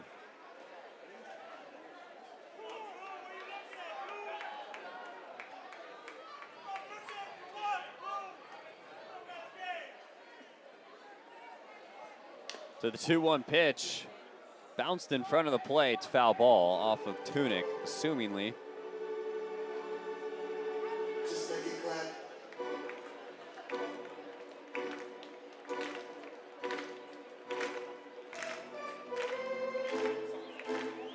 Two balls and 2 strikes. Runners on at second and third.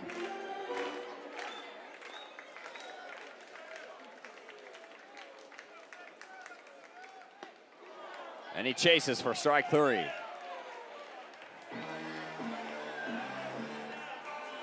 Out number 2, and now brings up Easton Shelton. Number 28, Easton Shelton.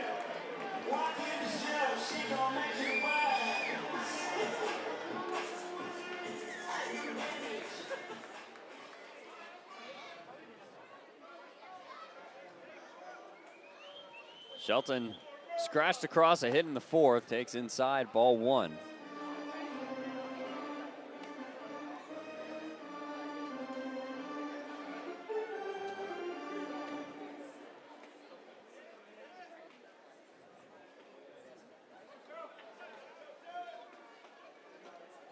Next pitch, way outside.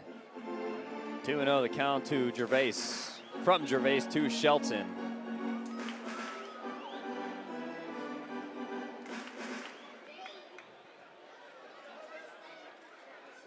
We can gaze and gawk at the home run total, but the development is not about Shelton, it's about doing that.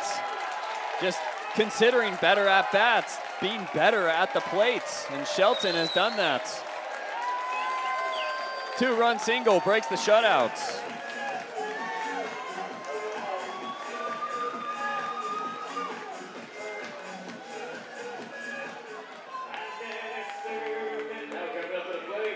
It's not just the home run total or the big flashing, it's the improvement in approach around the power. Yeah, Shelton still strikes out often, but he has more than doubled his walk rate from last season, giving him that stronger overall offensive foundation.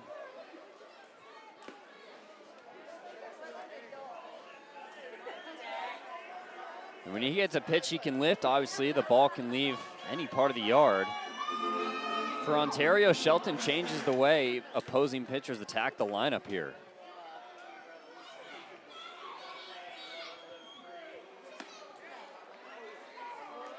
Viderick takes strike 1.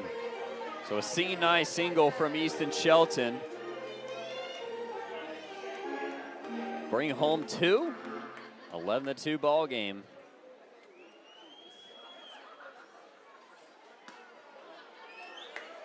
Cut and a miss from Viderick.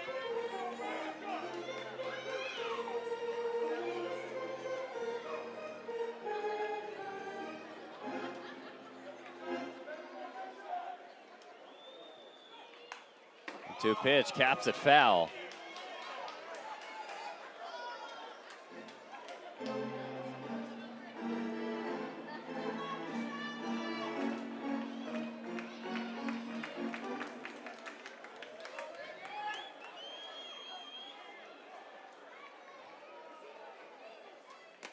Viderick 1-2, got away from Linares. He'll take second base, Shelton will.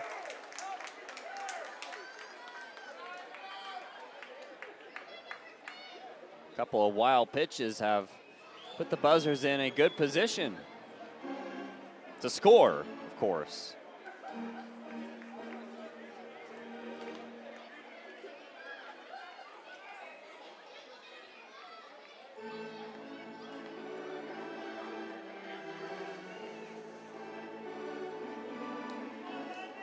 Deuce is wild to Landon Viderick, trying not to strike out for a third time.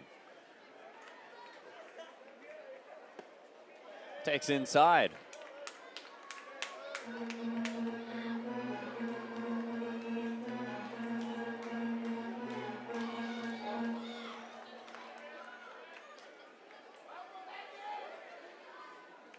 Payoff pitch. That's called strike three. Burn the edge with a fastball at 96 miles an hour. Third strikeout for Viderick as we go to the top of the ninth, but the Buzzers get two in the bottom of the eighth. Now it's time for the Catch the Vibe dance cam. So get up and show us those moves.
Between innings, take the next step towards home ownership with Weston Mortgage. Whether you're buying, refinancing, or investing, their Ontario-based team is here to make the process simple and stress-free. Weston Mortgage, helping you get home with confidence.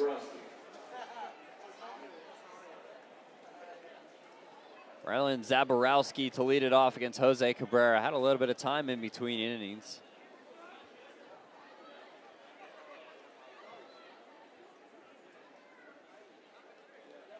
Three strikeouts for him, a walk and a flyout. First pitch, high, ball one.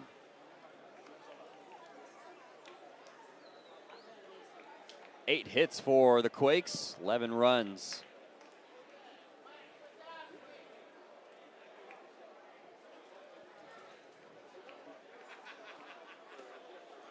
Two and 0 the count.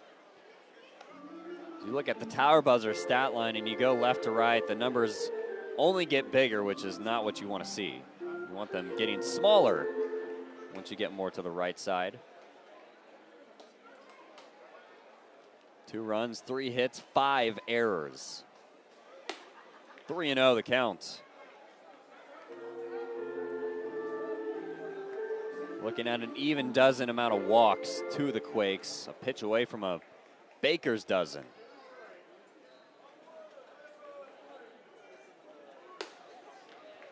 Splitting the play with a fastball, 3 and 1.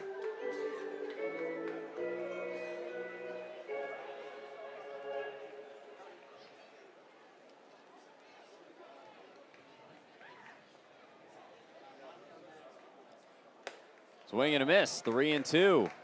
On the mound tomorrow for the Buzzers, Young Suk Jang. And then lefty Alton Davis, toe in the slab for the Quakes.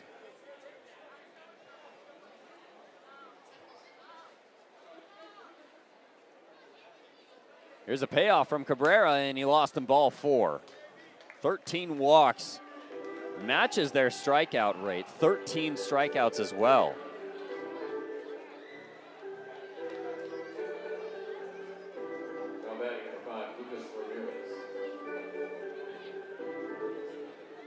On to Lucas Ramirez.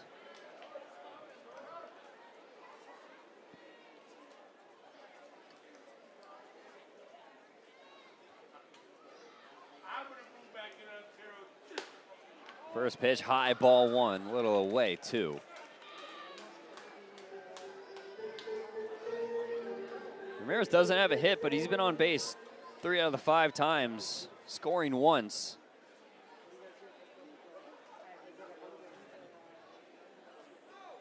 Next offering breaks off a slider, and it's 1-1.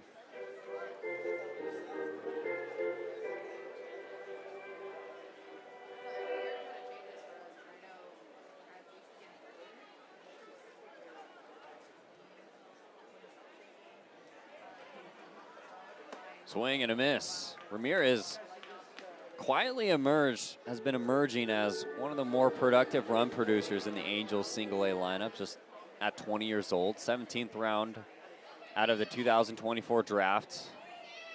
He's developed into a dangerous offensive threat thanks to a combination of, you got that athleticism, the size, and extra base hit ability. Goes down swinging here for the second time, and Cabrera has his 3rd K.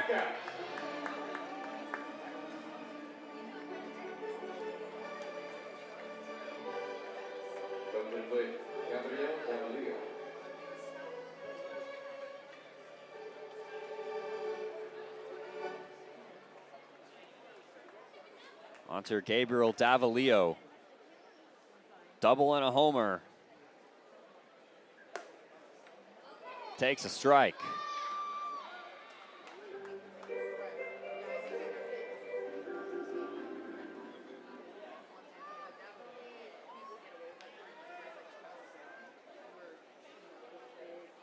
Davalillo just 18 years of age. Won't turn 19 until after the season. Right now, the current numbers don't fully capture the difficulty of his assignment. While the strikeouts have increased for him against more advanced pitching, he's showing patience at the plate, though. Flashes of that power. We saw it already in the game. That made him made him a highly regarded international signing. High bouncing ball, Gonzalez to Herrera, over to Osorio, it's a double play. 5-4-3, just what the Buzzers needed as we go to the bottom of the 9th. Quakes looking to close it out.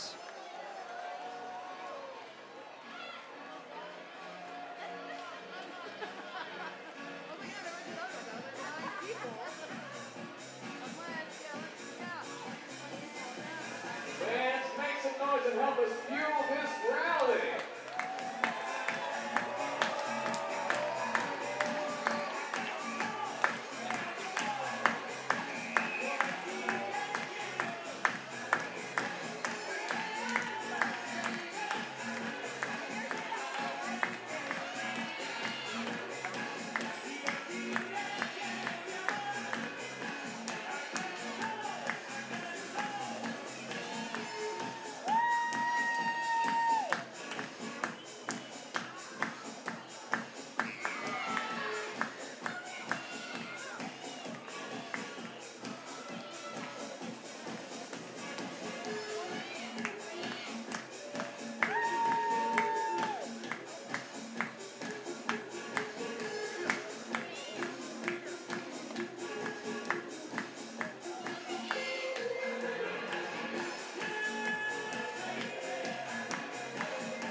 We have a visitor's pitching change.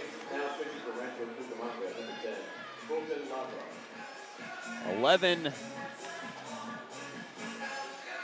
11-2 ball game. 8 hits for the Quakes, 3 hits for 3 hits for Ontario. Bottom of the order coming up for Ontario. No shutout though, at least that's good. Oswaldo Osorio is going to lead it off. And this has been one of those games that the pitching has failed to show up. Tough to say so. New pitcher is going to be Fulton Lockhart. Number 16,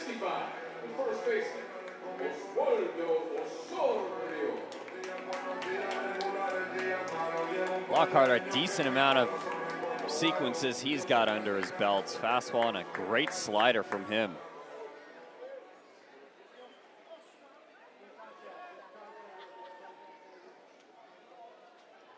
Osorio's first pitch is a swing and a miss.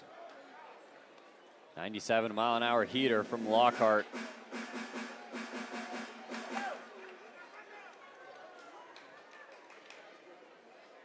.36 ERA, 26 innings pitched.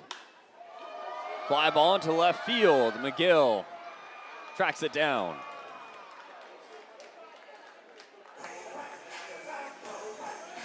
On to Connor O'Neill now. Now comes to the plate. The catcher, Connor O'Neill. Lockhart has 40 strikeouts in those 26 innings of work.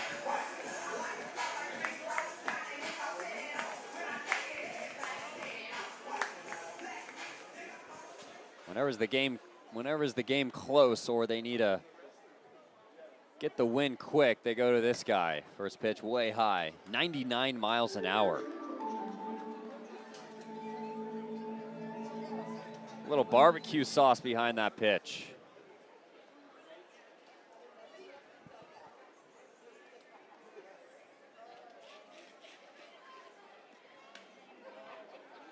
Goes to the slider and it's strike one.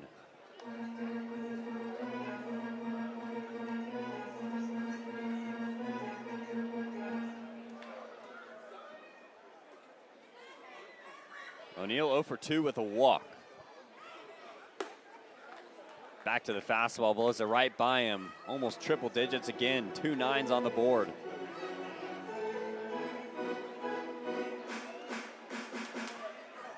Watching him a couple times, Lockhart just keeps getting more and more impressive.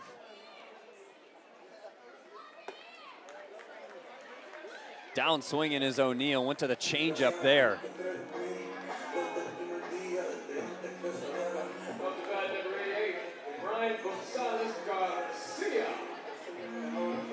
Second K for O'Neill, and Quakes looking for a quick put away. Brian Gonzalez is the final outs. Represents the final out. Don't want to speak too far for the team.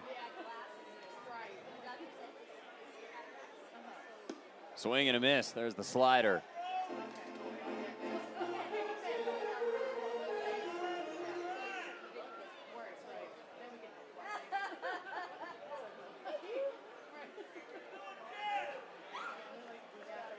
A 1 pitch inside.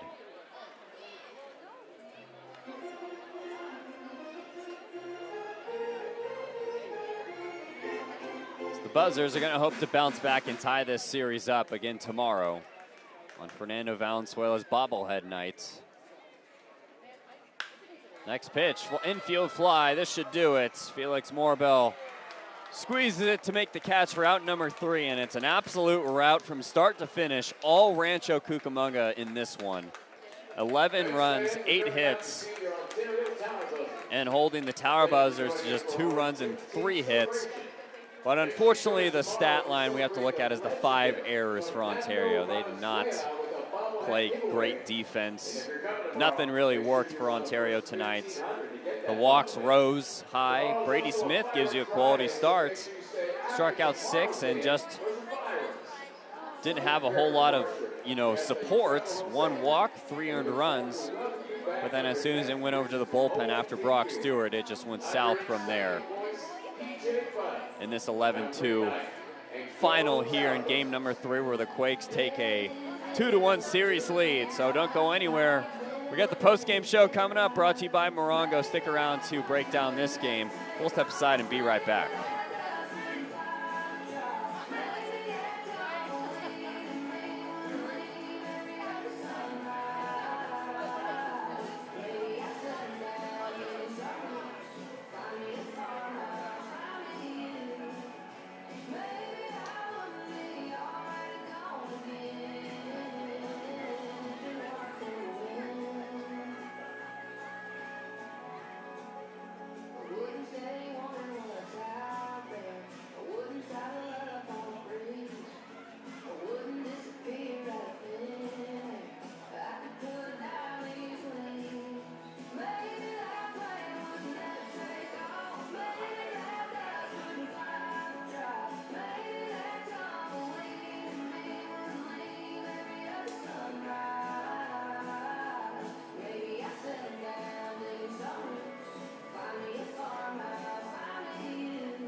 Well, this one was pretty tough to swallow here at Ontario in Game 3.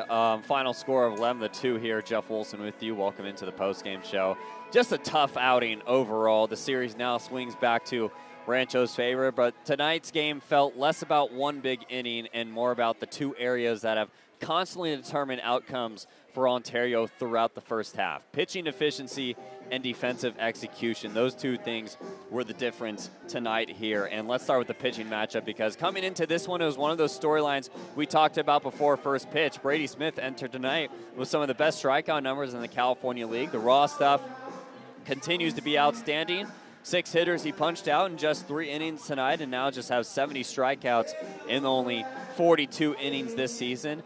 The swing and miss ability is absolutely real. He got hit up a little bit by Gabriel Davalillo, but that was about it. The challenge is that Rancho did exactly what good offensive clubs do against strikeout pitchers. They capitalize when the opportunities present themselves. The Quakes only collected 8 hits all night, 8, and they scored 11 runs, and that tells you everything you know about how this game unfolded. Rancho drew 13 walks, took extra bases, stole multiple bags, forced defensive mistakes, and constantly found ways to score without needing a barrage of hits. And in many ways, this was a clinic in pressure baseball. The Quakes just finished with 2 for 16 with runners in scoring position, which normally would suggest a difficult offensive night, but they constantly put Ontario pitchers and defenders under stress, and eventually those situations accumulated and the scoreboard reflected it. The first half standings have made every game feel important, but tonight was a reminder that good teams don't always beat you